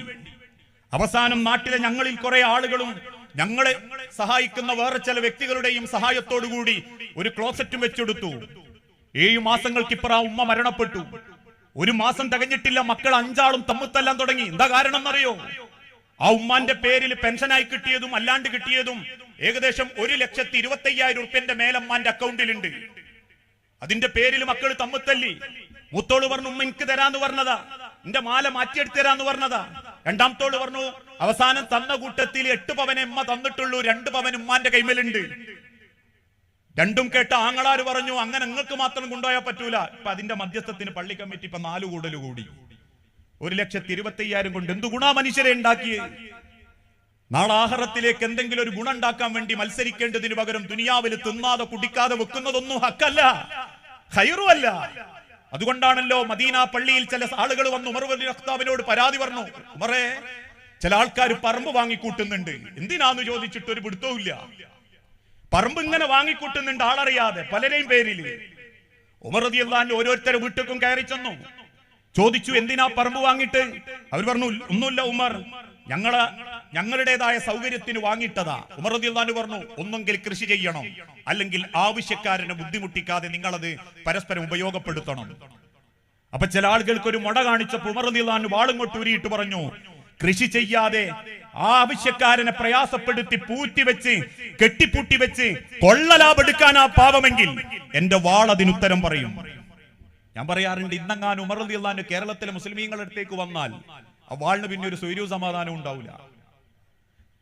ഈ പറഞ്ഞതിന്റെ അർത്ഥം ഒന്നും സമ്പാദിച്ചു വെക്കരുത് എന്നല്ല, പക്ഷെ സമ്പാദിച്ചു വെക്കുന്നത് ദുനിയാവ് പോലും ഒരു സമാധാനം കിട്ടാത്ത അവസ്ഥക്കാവാൻ പാടില്ല എന്ന് മാത്രം. കൊടുക്കുന്നവരുണ്ട്, ധാരാളം പരലോകത്തേക്ക് കണ്ടെത്തിയവരുണ്ട്. അതുകൊണ്ട് തന്നെ ആഖിറത്തിലേക്ക് പോകുമ്പം ഇദാ മാത്തൽ ഇൻസാനു ഇൻഖത അമലുഹു, ഒരാൾ മരിക്കുന്നതോടുകൂടി അവന്റെ എല്ലാ അമലുകളും നിശ്ചലമായി പോകും. പിന്നെ ഒന്നും അവന്റെ അക്കൗണ്ടിലേക്കില്ല. ഇല്ലാ ബിസലാസിൻ, 3 കാര്യങ്ങൾ ഒഴികെ. 3 കാര്യങ്ങൾ അവൻ മരിക്കുന്നതിന് മുൻപ് കണ്ടെത്തിയാൽ മരിച്ചു കഴിഞ്ഞാലും അവന്റെ ഖബറിലേക്ക് അതിന്റെ കൂലി കിട്ടും. ഒന്നാമത്തേതേതാ? വവലദുൻ സ്വാലിഹുൻ യദ്ഉ ലഹു, സ്വന്തം മാതാപിതാക്കൾക്ക് വേണ്ടി ഹൃദയം തുറന്ന് പ്രാർത്ഥിക്കുന്ന മക്കളുടെ പ്രാർത്ഥന. ആ പ്രാർത്ഥന റബ്ബ് കേൾക്കും. ഏത് മക്കളുടെ പ്രാർത്ഥന? ചില വാപ്പാർക്കൊക്കെ ഒരു തെറ്റിദ്ധാരണ ഉണ്ട്, എല്ലാ മക്കളുടെ പ്രാർത്ഥനയും പടച്ചോൻ കേൾക്കുന്നു പറഞ്ഞിട്ടില്ല. പ്രത്യേകിച്ച് അള്ളാഹുവിന്റെ റസൂല് പ്രത്യേകം ഓർമ്മപ്പെടുത്തി, ഉലമാക്കൾ അതിന്റെ അണ്ടർലൈൻ ചെയ്തിട്ട് പറഞ്ഞു വവലദുൻ എന്ന് മാത്രമേ റസൂലുള്ള പറഞ്ഞിട്ടുണ്ടായിരുന്നുവെങ്കിൽ എല്ലാ മക്കളുടെ പ്രാർത്ഥനയും കിട്ടുമെന്ന് പറയേണ്ടി വരും.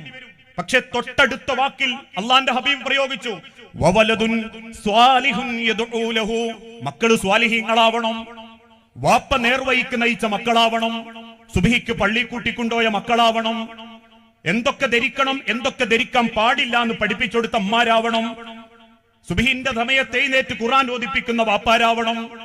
അല്ലാതെ തിന്നാൻ കൊടുത്ത ക്വാളിറ്റി മാത്രം പടച്ചോനോട് പറയാണ്ടാവൂല.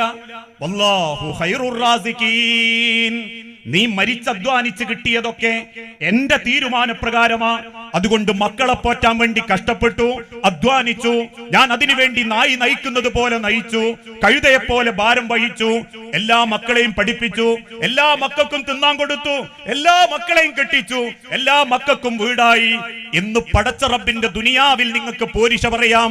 കാരണം നിനക്ക് കെട്ടിക്കാൻ പണം തന്നത് നാഥനാ, നിനക്ക് ഭക്ഷിപ്പിക്കാൻ ഭക്ഷണം തന്നത് നാഥനാ, നിനക്ക് നിന്റെ മക്കളെ തന്നത് നാഥനാ. ആ നാഥൻ നിന്നോട് സൂചിപ്പിച്ചൊരു വാക്കുണ്ട്, യാ അയ്യുഹല്ലദീന ആമനൂ ഖൂ അൻഫുസകും വഅഹ്ലീകും നാറാ. വിശ്വാസികളെ, 5 വക്ത് നിസ്കരിക്കുന്നവരെ, അള്ളാന്റെ കഅബാലയത്തിങ്കലേക്ക് പോകുന്നവരെ, പരിശുദ്ധ റമളാൻ മാസത്തെ കാത്തിരിക്കുന്നവരെ, ഖൂ അൻഫുസകും വഅഹ്ലീകും നാറാ. ഞാൻ പള്ളിക്ക് പോകാറുണ്ട്, ഞാൻ ഇസ്ലാഹി പ്രവർത്തനത്തിന്റെ രംഗത്തുണ്ട്, ഞാൻ MSMലൂടെ ISMലൂടെ കേന്ദ്രകാരനായിട്ടുണ്ട്, നാട്ടിൽ എന്നെ കൊണ്ട് ഒരുപാട് ദേവത്വ പ്രവർത്തനങ്ങൾ നടന്നിട്ടുണ്ട്, പല സാമൂഹിക ക്ഷേമ പ്രവർത്തനത്തിലും ഞാനുണ്ട്, ഞാൻ എന്റെ പെണ്ണുങ്ങളുണ്ട്, എന്റെ നാട്ടിലെ ഖുർആൻ ക്ലാസ്സിലുണ്ട്. എന്നിട്ട് റബ്ബ് പറയുന്നു പോരാ, നിങ്ങൾ സ്വയം നന്നായാ പോരാ, സ്വയം പടച്ചോനെ ഭംഗിയാക്കി തൃപ്തിപ്പെടുത്താൻ മത്സരിച്ചോടിയാ പോരാ. ഖൂ അൻഫുസകും വഅഹ്ലീകും നാറാ. നിന്റെ വീട്ടിൽ മൂടി പുതച്ച് കിടക്കുന്ന മകനുണ്ടെങ്കിൽ, ഒരു വക്തിനെ നേർക്കാത്ത മക്കളുണ്ടെങ്കിൽ, ഒരായത്തോടാൻ അറിയാത്ത മക്കളുണ്ടെങ്കിൽ, ഒരു ദീനീ പ്രവർത്തനത്തിനിറങ്ങാത്ത മക്കളുണ്ടെങ്കിൽ, മണിക്കൂറുകൾ മൊബൈലിൽ കളിക്കുന്ന മക്കളുണ്ടെങ്കിൽ, ടിവിക്ക് മുൻപിൽ ഇരിക്കുന്ന മക്കളുണ്ടെങ്കിൽ, പടച്ചോന്റെ ദുനിയാവിൽ അള്ളാന്റെ കലാമിന് വേണ്ടി പണിയെടുക്കാത്ത മക്കളുണ്ടെങ്കിൽ, ഖൂ അൻഫുസകും വഅഹ്ലീകും നാറാ വഖൂദുഹൻ നാസു വൽ ഹിജാറ. മനുഷ്യരെയും കല്ലുകളെയും ഇന്ധനമായി കത്തിക്കുന്ന അഗ്നിയിൽ നിന്ന് നിന്റെ മക്കളെ നിനക്ക് കാക്കാൻ ഉത്തരവാദിത്തമുണ്ട്, നിനക്ക് സംരക്ഷിക്കാൻ ഉത്തരവാദിത്തമുണ്ട്. അല്ലെങ്കിൽ നീ കരഞ്ഞാലും, അവര് പേച്ചതിന്റെ പേരിൽ നീ പൊട്ടിക്കരഞ്ഞാലും, പടച്ച റബ്ബിന്റെ കോടതിയിൽ മക്കള് വഴിപേച്ചു റബ്ബേ എന്ന് നീ ആണയിട്ട് കരഞ്ഞാലും, അലൈഹാ മലായികത്തുൻ ഖിലാദുൻ ശിദാദുൻ ലാ യഅസൂനല്ലാഹ മാ അമറഹും വയഫ്അലൂന മാ യുമറൂൻ. നിന്റെ കരച്ചിലിന് തിരുത്താനാവാത്ത ശക്തരായ മലക്കുകൾ നിന്റെ കൺമുൻപിൽ വെച്ച് ആ മക്കളോടൊപ്പം നിന്നെയും ശിക്ഷിക്കുന്ന ഒരു രംഗം വരാനുണ്ട്. അതുകൊണ്ട് ആര് പ്രാർത്ഥിച്ചാലും കിട്ടുന്നല്ല, വവലദുൻ സ്വാലിഹുൻ യദ്ഉ ലഹു. ഞാനൊക്കെ പറയാറുണ്ട്, ഇന്നത്തെ കാരണവന്മാരൊക്കെ ചിലരങ്ങ് മണ്ണിന്റെ അടിക്ക് പോയാ ആരാപ്പളാ പോവാന്നൊന്നും പറയാൻ പറ്റൂലട്ടോ.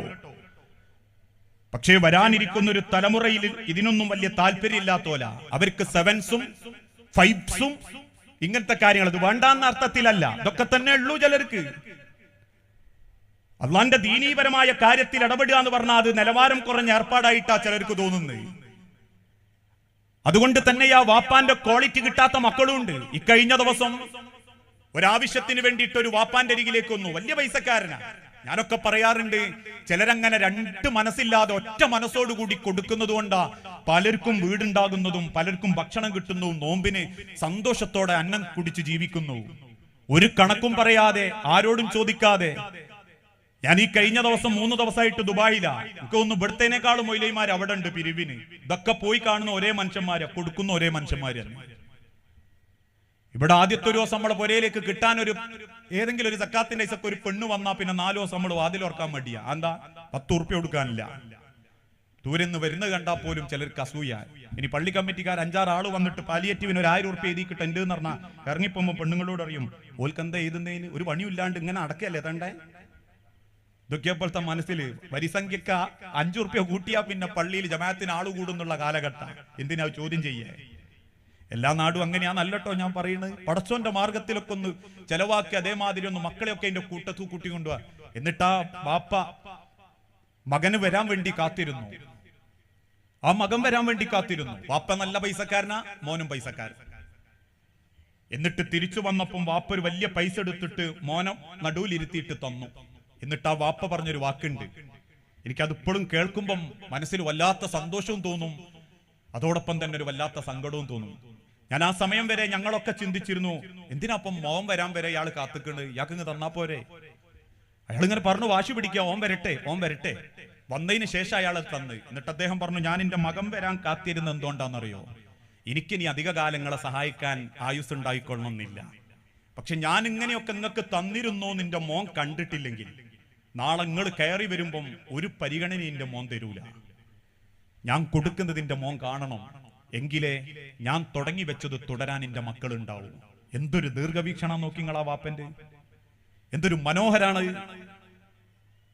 ഓലും കൂടി അറിയാൻ വേണ്ടി, കാരണം വളരുന്ന തലമുറയാ. ഇത് കൊടുക്കലൊക്കെ വലിയ ബുദ്ധിമുട്ടാ. ഉള്ളത് അവനാന്റെ ഇൻട്രസ്റ്റിന് പൈസക്കും. അതുകൊണ്ട് ആ സിനിമാ നടന്മാരൊരു ലേബൽ വെച്ചിട്ട് വെക്കും, എന്റെ കയ്യിൽ 10 ഉണ്ടോ എനിക്ക് 100 ഉണ്ടാക്കാം, എന്റെ കയ്യിൽ ഒന്നുമില്ലേ എനിക്ക് 3 എന്നുള്ള കോലത്തിൽ കേട്ട് വളരുന്ന മക്കളാ. അതുകൊണ്ട് ഉള്ളത് പൈസ ഉണ്ടാക്കണം എന്നുള്ള ഒരൊറ്റ ചിന്ത കൊണ്ടാ നാട്ടിലൊക്കെ സാമ്പത്തിക ക്രമക്കേടുകൾ ഉണ്ടായത് അല്ലേ. യാതൊരു ഹക്കും ബാത്തിലും ഇല്ലാണ്ട് പേരും തെറിയില്ലാണ്ട് മുതൽ സമ്പാദിക്കാൻ മനുഷ്യന്മാരോടി, മക്കളെ അതിന് ചട്ടുകങ്ങളാക്കി. എത്ര ചെറുപ്പക്കാരാ പണിയില്ല, പക്ഷെ പണി എന്താ? Net marketing, MLM, multi level marketing. എന്താ അതിന്റെ ക്വാളിറ്റി? നല്ലൊരു കോട്ടും ഒരു സ്യൂട്ടും ഒരു ബെൻസിന്റെ മുൻപിലുള്ള ഫോട്ടോവും കണ്ടിട്ട് എളാപ്പന്റെ അടുത്ത് പോയി പറയും, നിങ്ങൾ 10 നിക്ഷേപിച്ച നിങ്ങൾക്ക് മാസം 1000. എളാപ്പന്റെ വലതുഭാഗത്ത് 5 ആളെ ചേർത്താ നിങ്ങൾക്ക് പിന്നെയും 15,000. അവസാനം കുത്തുവാളെടുത്ത് പൊളിഞ്ഞ് എളാപ്പയും മൂത്താപ്പയും മരിയക്കളും തമ്മിൽ തല്ലി പള്ളി കമ്മിറ്റിന്റെ അടുത്ത് എന്തിന് ഓൻ പൈസ വാങ്ങിക്കൊണ്ടുപോയി പറ്റിച്ചെന്നറിയാൻ. ഇത് കൊടുത്തപ്പോ എന്തേ പള്ളി കമ്മിറ്റിക്കാരോട് ചോദിച്ചില്ലേ? ആ സമയത്ത് കൊടുത്താ പിന്നെ കിട്ടുന്ന ഇല്ലാണ്ടായി പോവും. മൊയ്ലിയാമാര് പറയും അത് ഹറാമാണ്. ഇത് പൊളിയുമ്പോ മൊയ്ലിയാമാര് ഓർമ്മ വരിക. എല്ലാരും അത്തരക്കാരാ നല്ലട്ടോ. ഇങ്ങനത്തെ കാലഘട്ടത്തിലൂടെ നമ്മൾ കടന്നു പോകുമ്പോൾ മക്കളെയൊക്കെ ഒന്ന് ദീനീ ചിട്ടയിലേക്ക് കൊണ്ടുവരാൻ അത്രയേറെ ലിബറൽ ചിന്താഗതികളും സ്വവർഗരതിയും ഗേ സെക്സും ലെസ്ബിയൻ ആസ്വാദനങ്ങളും LGBTQ-കളും ഈ ഉമ്മത്തിനെ ബാധിച്ചുകൊണ്ടിരിക്കുക. ഇത് ചെറിയ കളിയായിട്ട് നിങ്ങൾക്ക് തോന്നണ്ട. അതുകൊണ്ടാ കേരളത്തിലുള്ള മുഖ്യധാരാ മാധ്യമങ്ങളിൽ പലതും കേരളത്തിലെ ക്യാമ്പസുകളിൽ, പുരോഗമന ചിന്തയുള്ള ക്യാമ്പസുകളിൽ കയറി ചെന്നു. ഏക സിവിൽ കോഡിനെ പറ്റി ചോദിച്ചപ്പം പലരും പറഞ്ഞു മുസ്ലിം കുടുംബത്തിലെ പെൺകുട്ടികളും ആൺകുട്ടികളും അതിനെന്താ ഒരുമിച്ച് കത്തിക്കാനാ തീരുമാനെങ്കിൽ ഒരുമിച്ച് കത്തിക്കുന്നതിനെന്താണ്? ഇതേപോലെ തന്നെ പെണ്ണിനെ കെട്ടണം, my body my choice, individual freedom, ഞങ്ങൾക്ക് വ്യക്തിഗത താല്പര്യത്തിന്റെ സ്വാതന്ത്ര്യത്തിനനുസരിച്ച് ജീവിക്കണം. അതുകൊണ്ട് പെണ്ണിനെ കെട്ടും, ആണിനെ കെട്ടും. കഴിഞ്ഞ ഫെബ്രുവരി 14 കേരളത്തിന്റെ ഓരോ ബീച്ചോരങ്ങളിലും 2 ആൺകുട്ടികൾ കെട്ടിപ്പിടിച്ച് അശ്ലീലതയുടെ ചുംബനങ്ങളും കെട്ടിപ്പുണരലുകളും ചെറുതപ്പോ ചോദിക്കാൻ ചെന്ന കാരണവന്മാരോട് പത്രക്കാരും സദാചാരവാദികളും ക്യാമ്പസിലെ വിദ്യാർത്ഥികളും പറഞ്ഞു, ഞങ്ങൾ വിപ്ലവാത്മകമായ ഒരു തുടക്കം കുറിക്കാൻ. എന്ത്? ആണോടി കെട്ടിപ്പിടിച്ച് ഉമ്മൊടുക്കുന്നത്. ആ കാലഘട്ടത്തിലേക്കാണ് നമ്മൾ നീങ്ങിക്കൊണ്ടിരിക്കുന്നത് സഹോദരങ്ങളെ.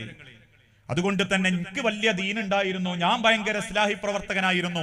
പോരാ, ഇതൊക്കെ കൊണ്ടടക്കാൻ ഒരു തലമുറ ഇനിയും വേണം. ലുക്മാൻ അലൈഹി സ്വലാത്തു വസ്സലാം മക്കളോട് ചോദിച്ച പോലെ ചോദിക്കണം, നിങ്ങൾ ആരെയാ മക്കളെ ആരാധിക്കുക? നിങ്ങൾ ഏത് വിശ്വാസത്തിലാ പോവുക? കാരണം വിശ്വാസം തുടങ്ങി, സംസ്കാരം തുടങ്ങി, മനുഷ്യന്റെ പലതും നശിപ്പിക്കാൻ കാലഘട്ടത്തിലെ പലർക്കും പറ്റുന്നുണ്ട്. അതുകൊണ്ടല്ലേ ഒരു കാലഘട്ടത്തിൽ ലാ ഇലാഹ ഇല്ലല്ലാഹ്, അല്ലാഹു മാത്രം, വിജനതയിൽ, വിദൂരതയിൽ, മറ്റേത് പറമ്പിൽ, ഏത് വിജനമായ മരുഭൂമിയിലാണെങ്കിൽ പോലും, കോട്ടകൊത്തളങ്ങൾക്കുള്ളിലാണെങ്കിൽ പോലും ലാ ഇലാഹ ഇല്ലല്ലാഹ് എന്ന് നാവുകളെ കൊണ്ട് പറയിപ്പിച്ച നമ്മളുടെ തലമുറയുടെ നാവുകളെ കൊണ്ട് തന്നെ മറ്റു ചിലരും സഹായിക്കാൻ ഉണ്ടായേക്കാം എന്ന ഒരു ചോദ്യത്തിലേക്ക് നമ്മളെ തലമുറനെ കൊണ്ടുപോകാൻ ചിലർക്ക് പറ്റിയില്ലേ? പിന്നീട് അതിന്റെ പേരിൽ വർഷങ്ങളോളം അതിനെപ്പറ്റി ചിന്തിപ്പിക്കുകയും അല്ലെങ്കിൽ അതിനെപ്പറ്റി ന്യായീകരിപ്പിക്കുകയും ചെയ്യേണ്ട അവസ്ഥയിലേക്ക് എത്തിയില്ലേ? വേറൊരു ഭാഗത്തത സിനിമയും പാട്ടും സീരിയലുകളും ഒക്കെ ഇറക്കിയിട്ടാണ് ഇസ്ലാമിക പ്രബോധനം നടത്തേണ്ടത് എന്ന് പ്രഖ്യാപിച്ച് അതിന്റെ പിന്നാലെ പോകുന്ന ഒരു കൂട്ടര്. കേരളത്തിന്റെ ഓരോരുത്തരുടെയും ചരിത്രം എടുത്ത് പരിശോധിച്ചു നോക്കൂ. ജാറ മക്ബറ വ്യവസായങ്ങൾ നടത്തുന്നവർക്ക് അത് നിലനിർത്തണമെങ്കിൽ ഇശൽ നൈറ്റുകൾ വേണം, പേരുകേട്ട സിനിമാ നടന്റെ ഉദ്ഘാടനങ്ങൾ വേണം, പേരുകേട്ട സിനിമാ പിന്നണി ഗായികയുടെ ഇശലുകൾ, പാട്ടുകൾ, ഗാനമേളകൾ വേണം. അതേ ചരിത്രത്തിലേക്ക് തന്നെ നമ്മളുടെ വിഭാഗങ്ങളിൽ ചേർന്ന് നിൽക്കുന്ന ആളുകൾ പോലും സംഗീതത്തിന്റെ അറുതിയുടെ മായാലോകത്തേക്ക് പോകുന്നുണ്ടെങ്കിൽ ഈ തലമുറയെ, വരാനിരിക്കുന്ന ഒരു ജനതയെ സന്മാർഗത്തിലേക്ക് നയിക്കാം. വാപ്പാരെ, നമ്മളേ ഉള്ളൂ. അതുകൊണ്ട് എല്ലാവരുടെയും ശത്രുഭാഗത്ത് മുജാഹിദ് പ്രസ്ഥാനാവാനുള്ള കാരണം, എല്ലാവരെയും ശത്രുഭാഗത്ത് നമ്മളാ. കാരണം ഒരു നൂറ്റാണ്ട് മുൻപ് പറഞ്ഞതേ ഇപ്പോഴും നമ്മൾ പറയുന്നുള്ളൂ. ഒരു നൂറ്റാണ്ട് മുൻപ് മാറ്റി പറയേണ്ടി വന്നിട്ടില്ലാത്തതൊന്നും ഇന്നും നമ്മൾ മാറ്റി പറഞ്ഞിട്ടില്ല. ആരൊക്കെ ആക്ഷേപിച്ചാലും കുറ്റപ്പെടുത്തിയാലും ആ ആർജവ ബോധം വരാനിരിക്കുന്ന ഒരു തലമുറക്ക് ഉണ്ടാക്കി കൊടുക്കാൻ നമ്മൾ ബാധ്യസ്ഥരാ. അതുകൊണ്ട് മക്കളെ പഠിപ്പിക്കണം. നാവിനടിയിൽ തിരികലും മൂക്കിലേക്ക് വലിച്ചു കയറ്റലും ഞരമ്പുകളിൽ കുത്തിത്തായ്ത്തലും ആണത്തമാണെന്ന് പഠിപ്പിക്കുന്ന മോഡലുകളിൽ നിന്ന് മക്കളെ തിരിച്ചുകൊണ്ടുവരാൻ പറ്റണം. ആഖിറത്തിലേക്ക് ഉപകാരപ്പെടുന്ന ഒന്ന് അതാ. ഞാൻ പറയാറുണ്ട്, ഞാനിപ്പോ പ്രസംഗിക്കുമ്പോ ഈ ഇരിക്കുന്ന നിങ്ങളെക്കാളും, ഇന്നെ ക്ഷണിച്ചോലേക്കാളും, ഇനി എന്നെക്കാളും കൂടുതൽ കൂലി പോകുന്നത് സാധുക്കൾ പൊരയിൽ പ്രശാസ്കാരവും കഴിഞ്ഞ് കിടന്നുറങ്ങാൻ നോക്കുന്നതിന്റെ വാപ്പക്കും മക്കുവാ. കാരണം ഒന്നുമല്ലാത്ത കോലത്തിൽ അവനെ മൊയ്ലിയാരാകാൻ വിട്ടതാണോ എന്ന് ചോദിച്ച് ചടവണ്ണക്കുണ്ട ചാക്കുമ്പോ എന്റെ വാപ്പയമ്മയും കേട്ട ആക്ഷേപങ്ങൾ കുറെ ഉണ്ട്. ഇത്രയൊക്കെ നല്ല കാലഘട്ടത്തിൽ ഇങ്ങെന്തിനാ അവനെ മൊയ്ലിയാരാക്കുന്നതെന്ന് ചോദിച്ചിരുന്നു എന്നാ വാപ്പ എപ്പോഴും പറയും. പള്ളിയിൽ നിന്ന് ആൾക്കാർ ചോദിക്കലതായിരുന്നു. ഇപ്പൊ ഞാനൊരു ഹദീസ് പറയുന്നുണ്ടോ, ആയത്ത് പറയുന്നുണ്ടോ, കൂലി അവിടേക്ക് പോകുന്നുണ്ട്. ഇനി സാധുക്കൾ അങ്ങ് മരിച്ചു പോയാലും ഞാൻ പ്രസംഗിച്ച കൂലി പോകുന്നത് കബറിലേക്കാ. ഇനി ഞാനങ്ങ് പേച്ചു പോയാലും ഓൽക്ക് അള്ളാനോട് ചോദിക്കുമ്പോ ഉത്തരണ്ട്, പഠിച്ചോനെ പഠിപ്പിച്ചിക്ക്, പിന്നെ ഓം വഴി തെറ്റിപ്പോയതാ. ഇതിൽ എത്ര രക്ഷിതാക്കൾക്ക് അതിനുള്ള ഉത്തരവാദിത്തമുണ്ട്? നാട്ടിലൊക്കെ ചില ആളുകൾ പറയും, വാപ്പ നല്ല മുജാഹിദ, മോനോ കുഴപ്പമൊന്നുമില്ല, പള്ളിയിൽ വരും പോവും, പള്ളിയിൽ വരും പോവും, പിന്നെ ഓൻ വലിയ പണിക്കാരനൊക്കെ അല്ലേ, ജോലിക്കാരനൊക്കെ അല്ലേ എന്നാ പറയാ. ആലോചനകൾ വരുമ്പോ അങ്ങനെയാ പറയാ. പള്ളിയിൽ വന്നു പോകലും നാട്ടിലുള്ള ജമാഅത്ത് പങ്കെടുക്കലും മാത്രമാണോ നല്ലോണ്ട ലക്ഷണം? അല്ലട്ടോ. മക്കളോടൊക്കെ ഒന്ന് പറയണം, മോനെങ്ങി ഏത് കൊമ്പത്ത് ജോലി നേടിയാലും ആഴ്ചയിൽ ഒരിക്കലെങ്കിലും ദീനീ ദഅവത്ത് രംഗത്ത് ഒരു ISMന്റെ ഒരു MSMന്റെ പ്രോഗ്രാമുമായിട്ട് ഇനി ഉണ്ടാവണം മോനെ. എന്നെ പഠിപ്പിച്ചതിന് പടസോന്റെ അടുത്ത് വാപ്പാക്കും മാക്കും തലകുനിക്കേണ്ട അവസ്ഥ വരാൻ പാടില്ല. നല്ലോനാവണേ ഒരൊറ്റ കാര്യം ചെയ്താൽ മതി, ഒരു കാര്യത്തിലും ഇടപെടണ്ട. ഞാൻ പറയാറുണ്ട്, ഒരു ഖുതുബ പറഞ്ഞ് യൂട്യൂബിൽ ഞാനത് അപ്ലോഡ് ചെയ്യുമ്പോൾ 10 ആള് പറയും, ഏത് ഖുതുബ കേട്ട് പോയവര് പറയും നല്ല ഖുതുബയായിട്ടൊന്നത്ത്. അപ്ലോഡ് ചെയ്ത് അതിന്റെ അടിയിൽ താനെ കാണാൻ ആദ്യം ജവാപ്പനെ വിളിക്കുന്നത്, അതിന്റെ താഴെ കാണാൻ വേറെ തെറി അറിയുന്നത്. ഒരു 150 കമന്റ് വന്നിട്ടുണ്ട്, ഒരു 100 എണ്ണം എനിക്കെതിരെ തെറിയായിരിക്കും. ഇനി എല്ലാരെയും സോപ്പിട്ട് നല്ല പറയിപ്പിക്കണം, എന്ത് ചെയ്താൽ മതി? നിക്കാരം നോമ്പ് വീട്, നിക്കാരം നോമ്പ് വീട് പറയാം. വാപ്പാക്ക് ഒരു കുളൂസുള്ള നല്ലൊരു ഇസ്ലാഹി പ്രവർത്തന ചരിത്രം കൂടി ഉണ്ടെങ്കിൽ മൂപ്പര മോനാന്നും അറിയാം. അതൊരു മേന്മയായിട്ട് കാണരുത് കേട്ടോ. അവനാന്റെ മക്കളെയൊക്കെ ഒന്ന് ദീനിലേക്ക് വിളിച്ചുകൊണ്ടുവരണം. ദീനിന്റെ സംഘങ്ങളും കണ്ണികളുമായ പിന്നെ ആ മക്കൾ അത്ര പെട്ടെന്നൊന്നും ഷെയ്ത്താന്റെ വഴിക്ക് പോവില്ല. അതുകൊണ്ടാ ഓരോ MSMന്റെയും ISMന്റെയും ഒക്കെ പ്രോഗ്രാമുകൾ കഴിഞ്ഞാൽ പിന്നാമ്പുറത്ത് വന്ന ഉസ്താദുമാരുടെ മൗലവിമാരുടെ കൈ പിടിച്ച് കരയുന്നൊക്കെ കാണുമ്പോൾ അവിടെ സംഘടിപ്പിച്ച 10,000-കണക്കിന് ആൾക്കാർക്ക് ഉപകാരപ്പെട്ടിട്ടില്ലെങ്കിലും ഒരു മനസ്സൊന്ന് നൊന്താ മതി, ഒന്ന് തിരുത്തിയാ മതി. ഈ ലോകത്തെ സർവ്വ മനുഷ്യരെയും രക്ഷപ്പെടുത്തിയവനെ പോലെയാ. അതുകൊണ്ട് എന്തിനാ അതൊക്കെ സംഘടിപ്പിക്കുന്നത്, എന്തിനാ അതൊക്കെ നടത്തുന്നുള്ള ചോദ്യം ഒരു കാര്യത്തിനും വേണ്ട. ഒരു മനുഷ്യന് വെളിച്ചം കിട്ടിയാൽ മതി, ഒരു മനുഷ്യൻ അൽഹംദുലില്ലാ എന്ന് പറഞ്ഞാൽ മതി, ഒരു മനുഷ്യൻ മനസ്സറിഞ്ഞ് പടച്ചോനെ സ്തുതിച്ചാൽ മതി. അതുകൊണ്ട് പ്രിയപ്പെട്ട രക്ഷിതാക്കളെ, വവലദുൻ സ്വാലിഹുൻ യദ്ഉ ലഹു, നമ്മളെ മക്കള് നമുക്ക് വേണ്ടി പ്രാർത്ഥിക്കണേ. ആ മക്കൾക്ക് ദീനീ ചിട്ടയിലൂടെ കൊണ്ടുനടക്കാൻ പറ്റണം. വരാനിരിക്കുന്ന ഒരു കാലഘട്ടത്തിൽ ഒരു പള്ളിയും അതിന്റെ നല്ല കാര്യങ്ങളൊക്കെ അവിടെ പൊന്തുമ്പോൾ അതിന്റെ പ്രവർത്തനങ്ങളിലേക്കൊക്കെ ആൾക്കാരെങ്ങനെ കൂട്ടിക്കൊണ്ടുവരണം. നമ്മളൊക്കെ പറയാറുണ്ട്, പല നാട്ടിലെയും പള്ളിന്റെ കൂലിയൊക്കെ അറബികൾ കൊണ്ടുപോയതാ, അല്ലെ പൈസക്കാര് മാത്രം കൊണ്ടുപോയതാ. എന്തിന്? ആ ഭാഗം നമുക്കൊന്ന് സേവനവാരുണ്ട്, ഒരു 10 ആള് വരണമെന്ന് പള്ളിയിൽ നിന്ന് അനൗൺസ് ചെയ്താ ആ അനൗൺസ് ചെയ്ത സെക്രട്ടറി ഉണ്ടാവും, കുഞ്ഞിപ്പാശും ഉണ്ടാവും, വേറെ 2 ആളും ഉണ്ടാവും, 6 കൊട്ടയുണ്ടാവും, 3 തൂമ്പയുണ്ടാവും. ഒരു മനുഷ്യൻ വന്നിട്ട് ഒരു കൊട്ട മണ്ണ് ഞാൻ അവിടെ നീക്കട്ടെ, എനിക്ക് പോകാൻ 10 മണിക്കാണെങ്കിൽ ഒരു 8 മണി വരെ ഞാനൊന്ന് പണിയെടുക്കട്ടെ എന്ന് ചിന്തിക്കാത്തൊരു തലമുറയാണെങ്കിൽ നിങ്ങൾ എത്ര സ്വപ്നം കണ്ടാലും ഈ പോക്ക് അപകടത്തിലേക്കാ. ഈ പോക്കൊരു വലിയ അപകടത്തിലേക്കാ. അതുകൊണ്ട് തന്നെ പ്രിയപ്പെട്ടവരെ, മക്കളെ ഇതിന്റെ ഒക്കെ ഒരു ഭാഗാക്കണം. ഇതൊക്കെ ഒരു കാലത്തിന്റെ ഈ നാടിന്റെ ആവശ്യമാണെന്ന് ബോധ്യപ്പെടണം. നമ്മളെ നേരെ വരുമ്പോഴേ നമ്മൾ ഓരോന്നിന്റെയും വലുപ്പറിയൂ. ഓരോരുത്തരെ കൊണ്ടും മറ്റു പലരും സന്തോഷിക്കുന്നത് കാണുമ്പോഴാ പടച്ചോനെ അവർക്കൊക്കെ അള്ളാഹു കൊടുക്കുന്ന നിയമത്ത് എത്രയാന്ന് ബോധ്യപ്പെടുക. ഞാനൊക്കെ ചിന്തിക്കാറുണ്ട്, ചില നാടുകളിലൊക്കെ നിങ്ങൾ ഇപ്പോഴും ചെന്ന് നോക്കൂ, കോഴിക്കോട് മെഡിക്കൽ കോളേജിന്റെ സുബിഹിക്ക് ശേഷം ഒരു തൂക്കാത്രവും പിടിച്ചിട്ട് എന്റെ കുടുംബത്തിലുള്ള ഒരാൾ അപ്രതീക്ഷിതമായ ഒരു അപകടം പറ്റി അവിടെ കിടക്കുമ്പോ സുബിഹിക്ക് എഴുന്നേറ്റ് പോകുന്ന സമയത്ത് ആ താഴെ, ആ ഒരു വളവിന്റെ താഴെ ആ ഒരു CH സെന്ററിന്റെ മുൻപ് കൂടെ ക്യൂ ആ പുലർച്ചെ 4:50 ജമാഅത്ത് പോലും തുടങ്ങിയിട്ടില്ല. എന്തിന്? ഒരു നേരത്തെ കഞ്ഞിക്ക് വേണ്ടി. ഒരുപാട് ചെറുപ്പക്കാരങ്ങനെ കോരിക്കൊടുക്കുക. എന്നാൽ അതേ സ്ഥാനത്ത് നമ്മളെ പുരയിലുണ്ട് പടച്ചോൻ വാപ്പാക്ക് അത്യാവശ്യം നല്ല മുതൽ കൊടുത്തിട്ട് കിടന്നുറങ്ങുന്ന നല്ലൊരു ഓനും നേരം വയ്യ കിടന്നത്, എന്തിനു ഏതായാലും ടർഫ് കളിക്കാൻ. ഓൻ 12 മണിക്ക് 1 മണിക്ക് വന്നു, സുബൈക്ക് വാപ്പാറിന് നേരം വൈകി എപ്പോഴാ വന്നത്, വിളിക്കണ്ട, ഓൻ കിടന്നോട്ടെ. അങ്ങനെ കിടന്നുറങ്ങുന്ന മക്കളുണ്ട്. എല്ലാവരും അത്തരക്കാരെന്ന് ഞാൻ പറയുന്നില്ല, കുറ്റപ്പറയുകയല്ല. ഒരു തിരുത്തലും മാറലും ഒക്കെ ഒന്ന് വേണം. നമ്മളെ നിസ്കാരവും നമ്മളെ നോമ്പും നമ്മളെ ഇസ്ലാഹി പ്രവർത്തനവും മാത്രം മതിയെന്ന് ചിന്തിച്ച ഒരു തലമുറ കഴിയുന്നതോടുകൂടി പിന്നെ ഇവിടെ ഒന്നും ഉണ്ടാവില്ല. ആ തലമുറയെ വാർത്തെടുക്കേണ്ട കടമ നിങ്ങൾക്കുണ്ട്. ക്ഷണിക്കാൻ പലരും ക്ഷണിക്കും, പറഞ്ഞേക്കേണ്ട നിങ്ങളാ. പലരും ക്ഷണിക്കും. ഇവിടെ ഇരിക്കുന്ന ഓരോരുത്തരോടും ISMന്റെ ഭാരവാഹികളോട് ചോദിക്കും, സലഫിനോട് ചോദിക്കും, അൻസാരിനോട് ചോദിക്കും. അതുകൊണ്ട് തന്നെ അതാണ് ഏറ്റവും ഉപകാരപ്പെട്ട്. രണ്ടാമത്തത് ഔ സദഖത്തുൻ ജാരിയ, നിലനിൽക്കുന്ന ദാനധർമ്മം. നമ്മളെ മുതലുകൊണ്ട് ഈ ദുനിയാവിൽ ഒന്ന് ചെയ്തിച്ചു പോയിട്ടുണ്ട്, മരിച്ചു കഴിഞ്ഞാലും ആ കബറിലേക്ക് കിട്ടും ആ മുതലിന്റെ നന്മ. എത്ര ആളുകളാ അതിന്റെ ഗുണം അനുഭവിക്കുന്നതെന്നറിയോ? ഞാൻ കോഴിക്കോട് ഷാദുലി പള്ളിയിലാ ഖുതുബ പറയുന്നത്. കോഴിക്കോട് സിറ്റിയിൽ ബീച്ചിന്റെ സൈഡിൽ തന്നെയാ. ഞാൻ ചിന്തിക്കാറുണ്ട്, റബ്ബേ എന്നോ ഉണ്ടാക്കിയ പള്ളിയാ. ആ പള്ളിയിലേക്ക് പലരും മൂത്രമൊഴിക്കാൻ വേണ്ടി കയറുമ്പോ പോലും ഞാൻ ചിന്തിക്കാറുണ്ട്, ഒരു വാഹനം നിർത്തി ഒരാൾ ഒരു ആവശ്യത്തിന് അതിന്റെ ഉള്ളിലേക്ക് കയറിയ അത് ഉണ്ടാക്കാൻ വേണ്ടി പണിയെടുത്തു എന്റെ കവറിലേക്കൊക്കെ എത്ര പുണ്യം പോകുന്നുണ്ടാവും, എത്ര ആളുകൾക്ക് അതിന്റെ ഭംഗി ലഭിക്കുന്നുണ്ടാവും. പക്ഷെ നമ്മളെ നാട്ടിലുള്ള പള്ളികള്, നമ്മളെ നാട്ടിലുള്ള മദ്രസകള് എന്തെങ്കിലും ഒരു തീരുമാനം ഉണ്ടെങ്കിൽ ആദ്യം നമ്മൾ ഇങ്ങോട്ട് ലിസ്റ്റ് ഇടും.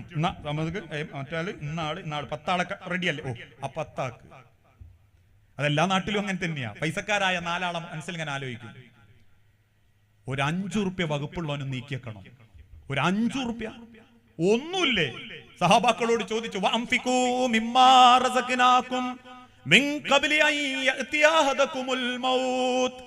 മൗത്ത് നിങ്ങളെ തേടിയെത്തുന്നതിന്റെ മുൻപ് നിങ്ങൾക്ക് അല്ലാഹു തന്നതിൽ നിന്ന് നിങ്ങൾ അല്ലാഹുവിന്റെ അരികിലേക്ക് തിരിച്ചു കൊടുക്കണം. ആയത്ത് അവതരിക്കപ്പെട്ടപ്പം സഹാബാക്കൾ കയ്യിൽ കിട്ടിയതൊക്കെ എടുത്തു റസൂലുള്ളാന്റെ അരികിൽ വന്നു. എന്നാൽ വെറും കയ്യോടെ കണ്ണു നിറഞ്ഞ് കണ്ണുനീരുമായിട്ട് ചില സഹാബാക്കളും വന്നു. ഉള്ളവരെല്ലാം കൊടുത്തു പോകുമ്പോൾ സഹാബത്ത് ചോദിച്ചു, നബിയെ, കൊടുത്ത ആളുകളൊക്കെ കൊടുത്തു റബ്ബിന്റെ സ്വർഗം വാങ്ങുമ്പോ കിട്ടാത്ത ഞങ്ങൾക്കൊന്നും പടച്ചോന്റെ സ്വർഗത്തിൽ ഒരു സ്ഥാനവും ഇല്ലേ നബിയെ? അള്ളാഹുവിന്റെ ഹബീബായ നബി തങ്ങൾ ചോദിച്ചു, നിങ്ങളെ കയ്യിൽ ഒന്നുമില്ലേ? ഒന്നുമില്ല പ്രവാചക. 4 ദിവസമായി പച്ചവെള്ളമാ, ഒരു നേരത്തെ ഭക്ഷണം പോലും സ്വപ്നമാ റസൂലേ. ഒരു ഇരുമ്പിന്റെ കഷണമെങ്ങാനും കയ്യിലുണ്ടായിരുന്നെങ്കിൽ ഞങ്ങൾ അത് തരും നബിയെ. അള്ളാഹുവിന്റെ പ്രവാചകൻ പുഞ്ചിരിയോടെ ചോദിച്ചു, ഒന്നുമില്ലേ കയ്യില്? ഒന്നുമില്ല നബിയെ, ഈ ഉടുത്ത ഉടുമുണ്ട് മാത്രം. ഇത് ഊരിത്തരാത്തത് ഞങ്ങൾക്ക് നഗ്നതായ പേടിയുള്ളതുകൊണ്ടാണ്. പുഞ്ചിരിയോട് അള്ളാഹുവിന്റെ ഹബീബ് തിരിച്ചു പറയും, എന്നാ ഒരു കാര്യം ചെയ്യും, നിങ്ങളൊന്ന് പുഞ്ചിരിച്ചാ മതി, ഒന്ന് ചിരിച്ചാ മതി, അത് സ്വതക്കയാ. ഒന്നുമില്ലാത്തവനോടാണ് ചിരിക്കാൻ പറയുന്നത്. ഇന്ന് കണ്ടമാനുള്ളവന് തരട്ടോ, ഏത് ഉള്ളു കൊടുക്കാനുള്ള ഒരു മനസ്സും ഉണ്ടാവില്ല. ചിരി എല്ലാവരുടെ മുഖത്തും ഉണ്ടാവും. പ്രസംഗത്തിൽ തന്നെ പലപ്പോഴും പറയാറുണ്ട്, ഈമാനിന്റെ അളവ് നിസ്കരിക്കലും നോമ്പൊൽക്കലും മാത്രമായിട്ട് ചുരുക്കരുത്. അവനാൻ സമ്പാദിച്ച മുതലും ഒന്ന് കൊടുക്കാനുള്ള ഒരു മനസ്സ് എന്ന് പറഞ്ഞാൽ അതൊരു വല്ലാത്ത ഈമാൻ തന്നെയാണ്. കഷ്ടപ്പെട്ട് യാത്ര ചെയ്തിട്ടും ടെൻഷൻ അടിച്ചും മുതലുണ്ടാക്കി ആ മുതലും വന്ന് നാട്ടിലുള്ള ദഅവത്ത് ദീനീ പ്രവർത്തനങ്ങൾക്ക് കൊടുക്കാന്ന് പറഞ്ഞാൽ മനസ്സിൽ അല്പമെങ്കിലും കടുകട്ടി ഈമാനുള്ളവനെ അത് നടക്കും. അല്ലാത്തവർക്ക് നോമ്പും നിസ്കാരവും ഒക്കെ തന്നെ ഉണ്ടാവും. കാരണം അതിന് ചെലവില്ല. നിങ്ങൾ പുത്തനത്താണി നാളെ പള്ളിയിൽ നിങ്ങൾ വെച്ച് നോക്കൂ. ഉദൂന് 250 റുപ്യ, നിസ്കാരത്തിന് 500 റുപ്യ. നിങ്ങൾ ഒരാഴ്ച കൊണ്ട് കൂട്ടേണ്ടി വരും. ആ കാലഘട്ടം കൊടുക്കാന്ന് പറഞ്ഞാൽ വലിയ ബുദ്ധിമുട്ടാണ്. നാട്ടിലൊക്കെ ചിലരെ പറ്റി പറയാറില്ലേ, ആള് ഭയങ്കര എന്തിനും ഒത്താശക്ക് മുന്നിലുണ്ടാവും. എന്ത് കാര്യത്തിനും മധ്യസ്ഥം പറയണോ, കുടുംബ പ്രശ്നമുണ്ടോ, എന്തിനും ഏതിനും മൂപ്പരുണ്ടാവും. പിന്നെ ആ ഒരു കുഴപ്പമുള്ളു, എന്തേ ഇറക്കാൻ ചിരിമാട്ടിയ ഒത്താശയേ ഉള്ളൂ. ഇറക്കുക എന്ന് പറഞ്ഞാൽ വലിയ ബുദ്ധിമുട്ടാണ്. ചിരിയും കളിയും ലോകിയും ഒക്കെ ഉണ്ടാവും. ഇതങ്ങനെയാണല്ലോ എല്ലാവരും. ഒരാൾക്ക് എന്തെങ്കിലും ഒന്ന് കൊടുക്കാന്ന് പറഞ്ഞാൽ, അതുകൊണ്ടാ നബി സല്ലല്ലാഹു അലൈഹി വസല്ലമ സഹാബത്തിനോട് നിങ്ങൾ ഹദിയ കൊടുത്ത് മനസ്സ് പാകപ്പെടുത്തണം. ഹദിയ കൊടുത്ത് മനസ്സ് പാകപ്പെടുത്തണം. എന്താ അതിന്റെ അർത്ഥം? ഈ കൊടുക്കാനുള്ള മനസ്സുണ്ടാവണമെങ്കിൽ നമ്മുടെ കയ്യിലുള്ള എന്തെങ്കിലുമൊക്കെ ഒരു നല്ലത് വേറൊരുത്തന് കൊടുത്തിട്ടുള്ള ഒരു മനസ്സ് നമുക്ക് ഇങ്ങനെ ഉണ്ടാവണം. അതിപ്പോ നമ്മൾ ഗൾഫിൽ നിന്ന് വരികയാണ്, ഒരു അത്തറിന്റെ കുപ്പിയാണുള്ളത്, ഓനങ്ങ് കൊടുക്കുക. ആ കൊടുക്കുന്ന ഒരു മനസ്സിങ്ങനെ വരുമ്പോ അങ്ങനെയാണെ പിന്നെ ഓന് സമ്പത്തും കൊടുക്കാൻ തോന്നും. എന്നാ കൊടുക്കാൻ മനസ്സില്ലാത്തവനോ, ഇങ്ങോട്ട് കിട്ടണമെന്ന് മാത്രം ആഗ്രഹിക്കുന്നവനോ, ഓനൊരു ചിരി ചിരിച്ചാൽ പോലും ഓന്റെ മനസ്സിലുള്ളത് തിരിച്ച് ചിരി കിട്ടണം എന്നായിരിക്കും. അതുകൊണ്ടാണ് ഒരാളെ മൊത്തം നോക്കി ചിരിച്ചിട്ട് ചിരിച്ചില്ലെങ്കിൽ പിന്നെ അടുത്ത സ്ഥലത്ത് നമ്മൾ നോക്കി ചിരിക്കും, നമ്മൾ ഇരിക്കില്ല. എന്താ, ഞാൻ ഇന്നലെ ചിരിച്ചപ്പോൾ ചിരിച്ചില്ല. ദുനിയാവിലൊന്നും പ്രതീക്ഷിക്കരുത് എന്നാണ് പടച്ചോന് മനസ്സിലാഗ്രഹിച്ചു കൊടുത്തതിന് ദുനിയാവിൽ നിങ്ങളൊന്നും പ്രതീക്ഷിക്കരുത്. എന്നാൽ നിങ്ങൾ പ്രതീക്ഷിക്കാത്തത് ദുനിയാവിൽ പടച്ചോൻ കൊണ്ടെത്തരുകയും ചെയ്യും, ആഖിറത്തിൽ വേറെയും തരും. നമ്മളെ സമ്പത്തിൽ നിന്ന് എന്താണോ റബ്ബിന് കൊടുക്കാനുള്ളത്, എന്താണോ അള്ളാന്റെ മാർഗത്ത് കൊടുക്കാനുള്ളത്, ഞാൻ എന്റെ അമ്മമാരോടും പെങ്ങന്മാരോടും ഒടുക്കിയ പറയുന്നത്, വാപ്പ തന്ന കാലം മുതൽക്ക് ചിലപ്പോ 10-15 പവനൊക്കെ കൈമലുണ്ടാവും. ഞാനിപ്പോ പറയാറുണ്ട്, ഒരു ഉമ്മാനൊപ്പം നിർത്തിയിട്ടൊന്ന് എണ്ണി നോക്കിയാൽ മതി. കൈമല് 2 വള, 1.25, 2.5 കൈത്തിലുള്ളത്, ചെവിയിലുള്ളത്, അതിനുശേഷം വിരളുമ്മലുള്ളത്, പിന്നെ ബാങ്ക് ലോക്കറിൽ മൂത്തോക്ക് കൊടുക്കണോ ഇളയോക്ക് കൊടുക്കണോ എന്നൊക്കെ വിചാരിച്ച് സ്വപ്നം കണ്ടുവെച്ച് ചുരുങ്ങിയത് ആണുങ്ങളെ ശരീരത്തിൽ വൽങ്ങനേതും ഉണ്ടാവില്ല. ഒരു തുണിയും ഒരു ഉപ്പായോ അതേമാതിരി ഉള്ളിലൊരുള്ളതും പുറത്തുള്ള ഒരു ടവലും ഒക്കെ ഉണ്ടാവും. നിങ്ങളൊന്ന് ആലോചിച്ച് നോക്കിമാര്, 2.25 പവന്, ലക്ഷം 1 ഒന്നുമല്ല 1.25, മോതിരം 2 എണ്ണം 1.5 ലക്ഷമായി, മാല 1.25 പവന് 1.5 പവന് 3 ലക്ഷമായി. ഇനി നിങ്ങളെ വേറല്ലാത്ത വീട്ടിലുള്ളത് ചോദിച്ചു, ജീവിച്ച് നടന്നു പോകുമ്പോൾ നിങ്ങളിൽ 5 ലക്ഷം റുപ്യന്റെ മുതലുണ്ട്, അതിൽ നിന്നൊരു 5000 റുപ്യെങ്കിലും. അതുകൊണ്ട് ആ സഹാബാക്കളുടെ കാലഘട്ടത്തിൽ അവരങ്ങ് ഊരി കൊടുത്തു. ബിലാൽ റളിയല്ലാഹു അൻഹുവിന്റെ തട്ടം നിറഞ്ഞപ്പോൾ റസൂലുള്ള പറഞ്ഞുനാവും, ബിലാൽ മടങ്ങി വരൂ, ഇന്നൊരു തട്ടുകയറ്റ് നിങ്ങൾ ഇവിടുന്ന് വിട്ടാല് എത്രത്തോളം ഈമാൻ ഉണ്ട് എന്നുള്ളത്. അങ്ങനെ കൊടുത്തിട്ടില്ലെങ്കിലും നിങ്ങൾക്ക് കണ്ടെടുക്കാൻ പറ്റും, നിങ്ങൾ കൊടുക്കണം. പിയാപ്പിള കൊടുക്കട്ടെ, മൂപ്പര് കൊടുക്കട്ടെ എന്ന് ചിന്തിക്കലല്ല. നിങ്ങൾക്ക് നിങ്ങളുടെ ആഹാരമൊക്കെ വിളിച്ചാക്കാൻ ഞങ്ങളെ വാപ്പങ്ങ കുറച്ചൊരു മുതലൊക്കെ തന്ന് അതങ്ങനെ കുണ്ടച്ച് മക്കൾക്ക് ഉണ്ടാക്കി വെക്കല് മാത്രമല്ല, ഓല അതിട്ടിട്ട് അതിന്റെ പേരിൽ തമ്മിത്തല്ലും. കുറച്ചു കാലം കഴിഞ്ഞ് ഞങ്ങൾ മരിച്ചാലും നിങ്ങളെ മുതൽ കിട്ടി അതൊന്നും ഏതെങ്കിലും ജ്വല്ലറി കൊണ്ടുവച്ച് വിറ്റ് ഉരുക്കിയിട്ടായിരിക്കും. മുമ്പിലുള്ള ഏതോ ആളമ്മ ഉപയോഗിച്ച വളയും മാലയൊക്കെ ആയിരിക്കും ബേക്കലുള്ള നാട്ടുകാരുത്തി പുത്തനത്താണി ആ ഒരു ജ്വല്ലറി പോയി വാങ്ങിയത്. കാരണം വിറ്റോൻ അതൊന്ന് തീയിലിട്ട് വാട്ടി വേറെ ഡിസൈൻ ആക്കും, ബേക്കുള്ളോട് പോയി വാങ്ങിയിട്ടുണ്ടാവും. അത്രേ ഉള്ളൂ. ഇനി ഓള് ഇവിടെ ഇട്ടച്ച് പോയാലും വേറൊരാളത് വാങ്ങും. മണ്ണും വിണ്ണും പൊന്നും നിങ്ങൾ കൊണ്ടോന്നല്ല, അള്ളാന്റെ മണ്ണിലുള്ളതാ, അത് മണ്ണിലിട്ടേച്ച് പോണ്ടതുവാ.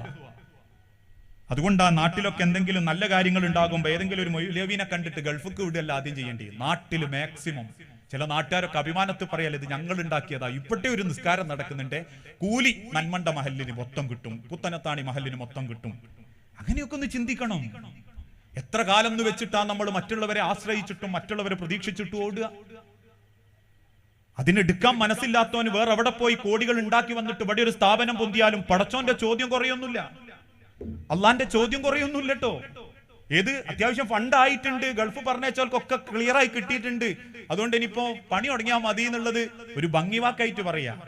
എത്ര ഫണ്ടായിട്ടുണ്ടെങ്കിലും നമ്മളൊരു 5 റുപ്യ ഇല്ലെങ്കിൽ ചോദ്യം പടച്ചോന്റെ അടുത്ത് എല്ലാവർക്കും നേരെ ഉണ്ടാവും.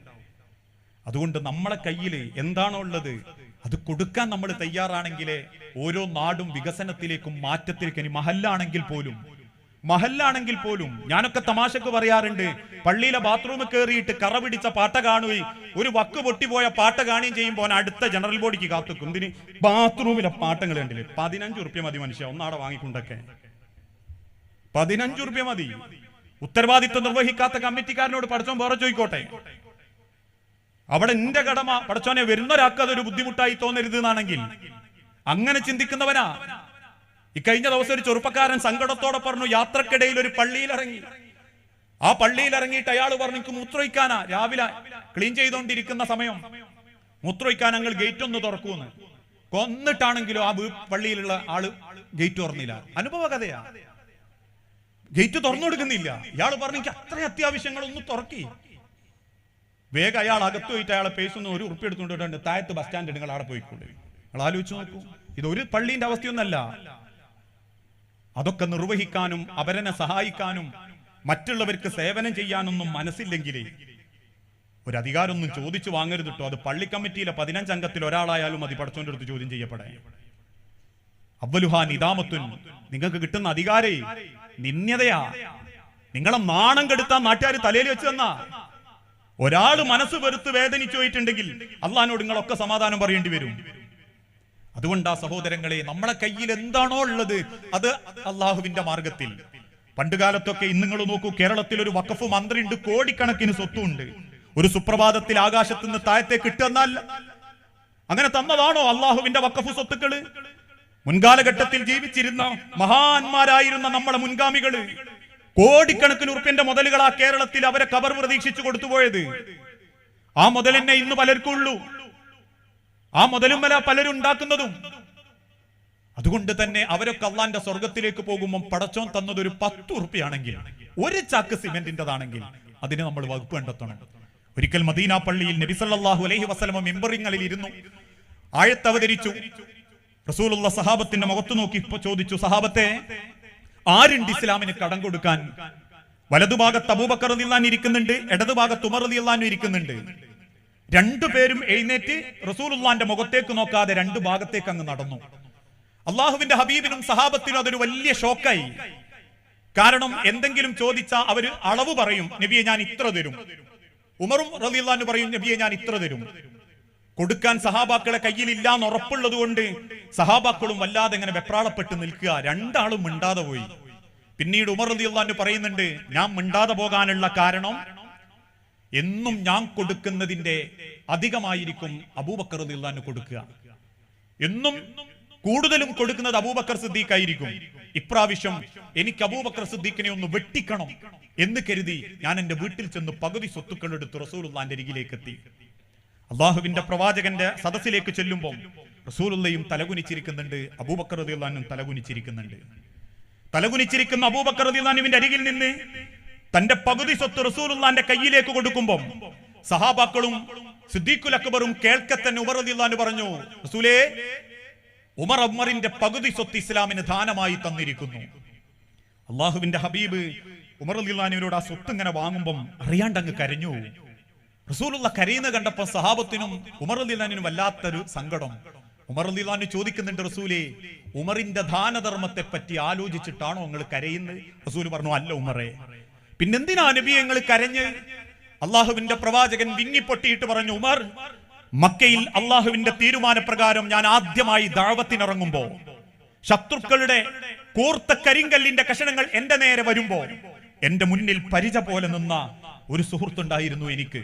പലപ്പോഴും അവരെന്നെ ഉപരോധിച്ച് പട്ടിണി കിട്ടപ്പോ ഭക്ഷണവും വെള്ളവും തരാതെ അബൂ ത്വാലിബിന്റെ തായ്വരയിൽ 3 വർഷക്കാലത്തോളം ഞാൻ പച്ചവയിൽ തിന്ന് ജീവിക്കുമ്പോ എനിക്കറിയാതെ ഭക്ഷണം എത്തിച്ചു തന്ന ഒരു ധനാഢ്യനായ കൂട്ടുകാരൻ ഉണ്ടായിരുന്നു എനിക്ക്. ഞാൻ കരഞ്ഞപ്പോഴൊക്കെ എനിക്ക് ഭക്ഷണം തന്നവൻ, എനിക്ക് വിശന്നപ്പോഴൊക്കെ എനിക്ക് ഭക്ഷണം തന്നവൻ, ഞാൻ മനസ്സ് തകർന്നപ്പോഴൊക്കെ എന്നെ ചേർത്ത് പിടിച്ചവൻ. അവസാനം ഞാൻ ഇന്ന് ഇസ്ലാമിന് കടം ചോദിച്ചപ്പോ സ്വന്തം വീട്ടിൽ ചെന്ന് ഒരു ഇരുമ്പിന്റെ കഷണം പോലും കയ്യിലില്ലാതെ തിരിച്ചു വന്നിരിക്കുന്ന ആ ദരിദ്രൻ ആരാന്നറിയണോ ഉമറേ? എനിക്ക് എന്റെ അബൂബക്കറിന്റെ കയ്യിൽ ഒരു ചില്ലിക്കാശില്ല. ഉമർ റളിയല്ലാഹു അൻഹു അബൂബക്കർ സിദ്ദീഖിനെ കെട്ടിപ്പിടിച്ച് കരഞ്ഞു. അവരൊക്കെ കൊടുത്ത് അള്ളാഹുവിന്റെ സ്വർഗത്തിലേക്ക് ഇങ്ങനെ എളുപ്പത്ത് പോകുമ്പോ അവരെക്കാളും പടച്ചോൻ നമുക്ക് തന്നിട്ടും ഒരു 10 ഉറുപ്പ്യന്റെ ഗുണം നാടിനും സമൂഹത്തിനും ചെയ്യാൻ പറ്റിയിട്ടില്ലേ? ഈ ആർത്തി പിടിച്ച് സമ്പാദിച്ചു വെച്ചതൊക്കെ ഒരു സ്ഥൈര്യവും സമാധാനവും തരില്ല എന്നുള്ളത് മരിക്കുമ്പോഴാണ് ഞാനും നിങ്ങളും അറിയാം. അതുകൊണ്ട് സഹോദരങ്ങളെ, ഞാൻ അവസാനിപ്പിക്കുകയാണ്. നിലനിൽക്കുന്ന ദാനധർമ്മത്തിന്, സ്വതക്കക്ക് ഒരവസരമാണ് നിങ്ങളുടെ നാട്ടിൽ. ഏത് കാലം വരെ ഈ പ്രദേശത്തെ ഈ പാലിയേറ്റീവിലേക്ക്, ഡയാലിസിസിലേക്ക് മനസ്സ് കലങ്ങിയ, കണ്ണ് കലങ്ങിയ ഒരു രോഗി വരുന്നുണ്ടോ, അയാളുടെ മനസ്സിന്റെ തേട്ടം നിങ്ങളെ കബറിലേക്ക് ഒരു കുളിരായി കിട്ടണമെങ്കിൽ എന്താണോ നമ്മളെ കയ്യിലുള്ളത് അത് കൊടുക്കാൻ തയ്യാറാവണം. അങ്ങനെ കൊടുത്തവരെ കൊണ്ടാണ് കേരളത്തിൽ 14 കൊല്ലങ്ങൾക്ക് മുൻപ് ഡോക്ടർ മുഹമ്മദ് ഷാൻ, എൻ്റെ ഒക്കെ സുഹൃത്ത്, അദ്ദേഹം പറഞ്ഞൊരു വാക്കുണ്ട്. 14 കൊല്ലം മുൻപ് ഞാൻ കോഴിക്കോട് മെഡിക്കൽ കോളേജിൽ നിന്ന് കിഡ്നി ഫെയിലായ ഒരാളുടെ ജീവിത രീതി പഠിക്കാൻ ഒരു രോഗി അന്വേഷിച്ച് ഞങ്ങൾ 18-20 പേര് വാഹനം വിളിച്ച് കോയമ്പത്തൂർക്ക് പോയി. കോയമ്പത്തൂരുള്ള ഹോസ്പിറ്റലിൽ ചെന്നിട്ടാണ് ഞങ്ങളൊരു കിഡ്നി രോഗീനെ പഠിക്കുന്നത്. എന്തിന്? ഓന് കിഡ്നി ഫെയിലാവുമ്പോൾ ഉണ്ടാകുന്ന മാറ്റങ്ങൾ. എന്നിട്ട് അദ്ദേഹം ഇപ്പൊ പറഞ്ഞിട്ടുണ്ട്, ഇന്ന് എന്റെ കൺസൾട്ടിങ്ങിൽ വരുന്നവരിൽ 10-ൽ 3 പേരും കിഡ്നി പേഷ്യൻസാണ്. ഈ കൂട്ടത്തിൽ നമ്മൾ പലർക്കും പോയിട്ടൊക്കെ ഉണ്ടാവും. പിന്നെ പരിശോധിക്കാത്ത എന്താ? പരിശോധിച്ചാൽ പിന്നെ ഇറച്ചി മീനും കൂട്ടാൻ പറ്റൂല എന്നുള്ള ബേജാറും ഉണ്ടാവും. ഇല്ലേ, പരിശോധിക്കാനൊക്കെ ആഗ്രഹമുണ്ട്. അതിൻ്റെ ഉള്ളിലൊക്കെ എന്തൊക്കെ ഉണ്ട് എന്ന് അള്ളാഹു ആയല്ലോ. അത്രയേറെ നമ്മൾ ഉള്ളിലേക്ക് പോയിക്കൊണ്ടിരിക്കുക. നിങ്ങൾ കാണല്ലേ ഓരോ പോസ്റ്ററിലും പൊട്ടിത്തെറിച്ച് ചിക്കൻ ചീറിപ്പാഞ്ഞത്, ചിക്കൻ കുയിലിട്ട് വാട്ടിയത്, ഇതൊക്കെ വെറൈറ്റി പേരുകൾ കിട്ടിയാൽ മതി, ആൾക്കാർക്ക് രസ. ആമാശയം കത്തിച്ച് കളയുന്ന ഭക്ഷണ രീതികളിലേക്കൊക്കെ മനുഷ്യനിങ്ങനെ പോകുമ്പോൾ പറഞ്ഞതിന്റെ അർത്ഥം ഈ നാളെ എവിടെ എവിടെയെങ്കിലും തിന്നുന്നത് കണ്ടിട്ട് നിങ്ങൾ കുറ്റപ്പെടുത്താനും ഫോട്ടോ എടുക്കാനും അല്ല. അത്രയേറെ മനുഷ്യന്റെ ജീവിതത്തിലേക്ക് ദുനിയാവ്, ഈ ഒരു ഭക്ഷണ സംസ്കാരങ്ങളൊക്കെ മാറുമ്പോൾ പേടിയാ. നമ്മൾ വിചാരിച്ചാലും പോരാ, ഒരാവശ്യത്തിനൊരു കയറി തിന്നുന്ന ഭക്ഷണത്തിൽ പോലും ടേസ്റ്റ് കൂട്ടാൻ വേണ്ടിയിട്ട് ആൾക്കാർ എന്തൊക്കെയോ ചേർക്കുക. അതുകൊണ്ടാണല്ലോ അരുതാലയങ്ങൾ കൂടുന്നത്. കേരളത്തിൽ ഏറ്റവും വികസനം എന്തൊക്കെയാ? 2 കാര്യങ്ങളാ. കോഴിക്കോട് 30 ലക്ഷം റുപ്യന്റെ ബൈക്കിന്റെ ഷോറൂം കോഴിക്കോട് ജില്ലയിലാണുള്ളത്. അപ്പൊ അത് കോഴിക്കോട് ജില്ലയിൽ അത് തുടങ്ങിയപ്പം പത്രക്കാർ ചോദിച്ചത് എന്താ കോഴിക്കോട് തുടങ്ങാനുള്ള കാരണം? വാഹനപ്രേമികളായ ആഡംബര പ്രിയർ മലപ്പുറവും കോഴിക്കോടും കണ്ണൂരും ഭാഗങ്ങളിലായതുകൊണ്ടാണ്. 30 ലക്ഷം റുപ്യന്റെ ബൈക്ക്. എന്നിട്ട് അതിൽ പത്രക്കാർ കൊടുക്കുന്ന ഒരു നിർവചന, ആഡംബര പ്രിയർ ആരൊക്കെയാ? ഇങ്ങനത്തെ കുറച്ച് ജില്ലക്കാരാണ്. അത് സത്യം അസത്യം ഒന്നും നിങ്ങൾക്ക് അറിയാലോ കേട്ടോ. നമ്മൾ അതിന്റെ പിന്നാലെ ഓടിക്കൊണ്ടിരിക്കുക. നിങ്ങൾ ഭക്ഷണം നോക്കൂ, ഏത് രംഗത്താണെങ്കിലും ഇങ്ങനെയൊക്കെ മാറിക്കൊണ്ടിരിക്കുമ്പോ എനിക്ക് തോന്നുകയാണ് ഓരോരുത്തരും വേഗം പടച്ചോന്റെ അടുത്തേക്ക് മടങ്ങിക്കൊണ്ടിരിക്കുക. വിചാരിക്കാണ്ട് ചെറുപ്പക്കാര് വരെ 35 വയസ്സുകാരന് ഒരു ആൻജിയോപ്ലാസ്റ്റും 2 ആൻജിയോപ്ലാസ്റ്റും കഴിയും. ഇതൊക്കെ ഇംഗ്ലീഷ് പേരായതുകൊണ്ട് എന്തോ ഒരു വലിയ ഗുണം പറയുന്ന മാതിരിയാ പറയാ. 2 ബ്ലോക്കും 2 ഇതൊക്കെ കഴിഞ്ഞതാണ്. അതുകൊണ്ട് വരാനിരിക്കുന്ന ഒരു തലമുറക്ക് കൃത്യമായ ഇടപെടലുകളോടുകൂടി ഒരു നന്മയുടെ ഒരു വിളക്ക് മാടം ഉണ്ടാവണമെങ്കിൽ പ്രിയപ്പെട്ടവരെ, ഉള്ളത് കൈകൊണ്ട് നീക്കി വെക്കണം. മരിക്കുന്നതിന്റെ മുൻപ്, മരിക്കുന്നത് വരെ ചെയ്താൽ നമുക്ക് കൂലിയുണ്ട്. ചെയ്യാത്ത മക്കളെ കൊണ്ട് ചെയ്യിപ്പിക്കണം, ചെയ്യിക്കാത്ത വാപ്പാരെ കൊണ്ട് ചെയ്യിപ്പിക്കണം. അല്ലാണ്ട് മരിച്ചു കഴിഞ്ഞിട്ട് വാപ്പാന്റെ പേരിൽ ഒരു ബ്ലോക്ക് ഉണ്ടാക്കുകയല്ല വേണ്ടി. ജീവിച്ചിരിക്കുന്ന കാലത്ത് വാപ്പാനോട് പറയണം, വാപ്പേ നിങ്ങൾ നീക്കി വെക്കണം കേട്ടോ, നിങ്ങൾക്കുള്ളത് നിങ്ങൾ കണ്ടുവെക്കണം. അല്ലാണ്ട് ആയുസുള്ള കാലത്ത് അറ്റ കൈക്ക് ഉപ്പ് വയ്ക്കാത്ത വാപ്പന്റെ പേരിൽ നിങ്ങൾ ഒരു ബ്ലോക്ക് ഉണ്ടാക്കി കൊടുത്തിട്ടും കാര്യമല്ല. വാപ്പാക്ക് കിട്ടുമൊന്നുമില്ല, ഉള്ളപ്പോ ഒരു ഗുണം ചെയ്യാത്ത വാപ്പാക്ക്. അതുകൊണ്ട് സ്വതക്കത്തുൻ ജാരിയ, നിലനിൽക്കുന്ന ദാനധർമ്മം, അത് കൊടുക്കാനൊക്കെ കിട്ടുന്ന ഒരു അവസരം. അതൊന്നും ഒഴിവാക്കാതെ ഞങ്ങൾക്ക് തന്നെ കിട്ടണം, ഞങ്ങളെ നാടിന് തന്നെ കിട്ടണം എന്ന് ചിന്തിച്ചിട്ട് പണിയെടുക്കുക. അങ്ങനെയൊക്കെ ആഗ്രഹിക്കുന്നവരുണ്ടെങ്കിൽ നിങ്ങൾ ആലോചിച്ച് നോക്കി. ഈ തെയ്യമ്പാട്ടിലെ ഫാമിലി, ഇവർ ഷറഫുദ്ദീൻ ഖാ, അതോടൊപ്പം തന്നെ PC കുഞ്ഞി മുഹമ്മദ് മാസ്റ്ററൊക്കെ ഇതിനായിട്ട് മുന്നിട്ടിറങ്ങുക. യാതൊന്നും പ്രതീക്ഷിക്കുന്നില്ല. ഒരുപക്ഷെ ചിലപ്പോൾ കുറ്റപ്പെടുത്തലും ആക്ഷേപങ്ങളൊക്കെ ഇനി ഉണ്ടായിന്നും വരും. അങ്ങനെയാണല്ലോ, യത്തീം മക്കളെ കൊണ്ടുവന്ന് സംരക്ഷിച്ചപ്പോൾ പിന്നെ കുട്ടിക്കടത്തായി, മനുഷ്യക്കടത്തായി, അവസാനം അത് സ്വവർഗ ലൈംഗികത വരെ ആൾക്കാർ ആരോപിച്ചു. പല നാട്ടിൽ സാധുമക്കൾ, യത്തീം മക്കൾ കേരളത്തിൽ വന്നിട്ട് പലരും സുഭിക്ഷമായി ജീവിക്കുന്നത് കണ്ടപ്പോൾ അസൂയമൂത്ത ലിബറലുകൾ കെട്ടിച്ചമച്ച ആരോപണങ്ങളായിരുന്നു അത്. എന്നിട്ട് അതിന്റെ ഗുണപ്പെന്താ ഉണ്ടായത്? എല്ലാത്തിനെയും തിരിച്ചയച്ചു. ഗതിയില്ലാണ്ട് പല നാട്ടിലും ഇപ്പൊ കക്കവനും കള്ളന്മാരുമായിട്ട് ജീവിച്ചുകൊണ്ടിരിക്കുക. ഇതൊക്കെ ഇതിന്റെ രംഗത്തുണ്ടാവും. നല്ലത് ചെയ്താൽ എപ്പോഴും കുറ്റം തന്നെയാ. അത് നിങ്ങൾക്കൊന്നും മനസ്സിലാകണേ. അടുത്ത വെള്ളിയാഴ്ച പള്ളിയിൽ വേക്ക് പോയി ചാരിയിരിക്കുന്ന ഒരു കുഴപ്പമില്ലാത്തവനോട് ഒന്നാമത്തെ സഫക്കൊന്ന് മുന്തിച്ചോളിനാണ് ഓൻ നമ്മളൊട്ടങ്ങി, നീ നന്നായാൽ മതി, നമ്മൾ നന്നാക്കാൻ പറ്റാം. ഇതാവസ്ഥ. അതുകൊണ്ട് കുറ്റപ്പെടുത്തലൊന്നും വകവെക്കാതെ അവനാന്റെ നാട് ആ ഭംഗിയിൽ മുന്നോട്ട് പോകാൻ നിങ്ങളെ കൊണ്ട് സാധിക്കുന്ന ചെയ്യും. മൂന്നാമത്തത് ഉപകാരപ്പെടുന്ന അറിവുകൾ, പഠിച്ച അറിവുകൾ മറ്റുള്ളവർക്ക് അറിയിച്ചു കൊടുക്കുക. ഇതിന്റെയൊക്കെ ഒരു ഭാഗവും കൂടി അതാ ദഅവത്ത്. ഈ സ്ഥാപനം ഇവിടെ പൊന്തുന്നത് പോലും ആ ദഅവത്തിന്റെ ഒരു ഭാഗമായിട്ടാണ്. ദഅവത്ത് എന്ന് പറയുന്നത് ജനങ്ങളെ വെറും പഠിപ്പിച്ചൊടുക്കൽ മാത്രമല്ല, അവരുടെ പ്രശ്നങ്ങൾ അറിയല, അവരെ സഹായിക്കാനുള്ള മനസ്സുണ്ടാവല. അങ്ങനെ അവരിലേക്ക് ഇടപെട്ട് നല്ല നല്ല കാര്യങ്ങൾ ദഅവത്ത് ചെയ്യാൻ സംഘടന, അതോടൊപ്പം തന്നെ ഒരു രംഗത്തുറച്ചു നിന്ന് മുന്നോട്ട് പോകാൻ നമ്മൾ ഉണ്ടാവണം, ശക്തി കൊടുക്കാൻ ഏത് രംഗത്തും. കാലങ്ങളോളം നിങ്ങൾ ആലോചിച്ച് നോക്കി, കേരളത്തിൽ ഒരു കാലഘട്ടമല്ലായിരുന്നു. ഞാൻ അവസാനിപ്പിക്കാം കേട്ടോ, സമയം നീണ്ടെന്നറിയാം. 1920കളിലും 40കളിലൊക്കെ കേരളത്തിലുള്ള പെൺകുട്ടികൾ പ്രസവിച്ചിരുന്നത് പിഞ്ഞാണത്തിൽ നഫീസത്തുമാല എഴുതിയിട്ടാണ്. 9 മാസം ഗർഭിണിയായ പെൺകുട്ടികളെ പള്ളിയിലേക്ക് കൂട്ടിക്കൊണ്ടുപോയി പിഞ്ഞാണത്തിൽ നഫീസത്തുമാല എഴുതി പള്ളി മിനാരത്തിന്റെ താഴെന്ന് അത് കുടിച്ച് ഛർദിച്ച് മരിച്ചുപോയ പെൺകുട്ടികളും മക്കളുണ്ട്. അപസ്മാരം ബാധിച്ച പൈതലുകളെ കൂട്ടിക്കൊണ്ടുപോയി പള്ളിയിലെ ഉസ്താദുമാര് മന്ത്രിച്ചൂതി കൊടുക്കുന്ന ഏലസുകളുടെ പേരിൽ മാത്രം വിശ്വസിച്ച് നൊരയും പതയും അപസ്മാരം മൂർച്ഛിച്ച് വാപ്പാന്റെ മടി കിടന്ന് മരിച്ചോയ മക്കളുണ്ട്. പെൺകുട്ടികൾ വിദ്യാഭ്യാസം നേടരുതെന്നും അവര് വിദ്യാഭ്യാസം നേടുന്നു പാപാന്നും പഠിപ്പിച്ചൊരു കാലം. ആൺകുട്ടികൾ പോലും തലയിൽ മുടിവെക്കരുതെന്നും മൊട്ടയടിക്കണമെന്നും പഠിപ്പിച്ചൊരു കാലം. ചട്ടയും മുണ്ടും ധരിച്ച് അടുക്കളയുടെ 4 ചുമരുകൾക്കുള്ളിൽ സ്വന്തം പേര് പോലും എഴുതാൻ അറിയാത്ത ഒരു വല്യമ്മ നിങ്ങൾക്ക് കാണണേ. ഒരു തലമുറന്റെ പിന്നിലേക്ക് മാത്രം നോക്കിയാൽ മതി. അവിടുന്ന് ഈ സ്ത്രീകൾക്കുള്ള അവകാശങ്ങളും അവർക്കുള്ള വിദ്യാഭ്യാസവും പുരുഷന്റെ ജീവിതത്തിന്റെ അർത്ഥവും വിദ്യാഭ്യാസ രംഗത്തുള്ള മേന്മയും എന്തിനേറെ 1-ാം മാസത്തിൽ ഗർഭം കൊരുത്തു എന്നറിയുന്ന സമയം മുതൽ സ്കാനിങ്ങും പരിശോധനയുമായി ഹോസ്പിറ്റലിലേക്ക് പോലും പോകാൻ പറ്റിയത് ഒരു സുപ്രഭാതത്തില് അള്ളാന്റെ മലക്ക് വന്ന് പഠിപ്പിച്ചല്ല. അന്ധവിശ്വാസത്തിലും അനാചാരത്തിലും ഈ ഉമ്മത്തിനെ നശിപ്പിച്ചിരുന്ന ഇവിടത്തെ പുരോഹിതന്മാരോട് പടവെട്ടിയതാ. വക്കം മൗലവിയെ പോലെ, മുഹമ്മദ് അബ്ദുറഹ്മാൻ സാഹിബിനെ പോലെ, അലവി മൗലവിയെ പോലെ, അമാനി മൗലവിയെ പോലെ, അബുസബാഹ് മൗലവിയെ പോലെ, AP അബ്ദുൽ ഖാദർ മൗലവിയെ പോലെ കേരളത്തിന്റെ അറ്റത്ത് നിന്നും മറുഅറ്റത്തേക്ക് അല്ലേ. സെയ്ദ് മൗലവിന്റെ ഒരു ചരിത്രം ഓർമ്മകളുടെ തീരത്തിൽ ഉമർ മൗലവിയൊക്കെ പറയുന്നുണ്ട്. ഇപ്പൊ നമുക്കത് കേൾക്കുമ്പോൾ തന്നെ ഒരു കുളിരു കോരും. അത്ര ത്യാഗമൊന്നും എനിക്കോ ഒരു പ്രാസംഗികനും അനുഭവിക്കേണ്ടി വന്നിട്ടില്ല.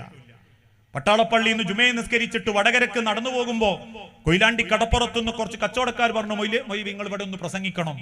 കയ്യിലുള്ള ബാഗ് മേശപ്പുറത്ത് വെച്ച് കുറച്ച് കൊയമ്പെടുത്ത് അരിഷ്ടെടുത്ത് വായിലിട്ട് പ്രസംഗം തുടങ്ങി.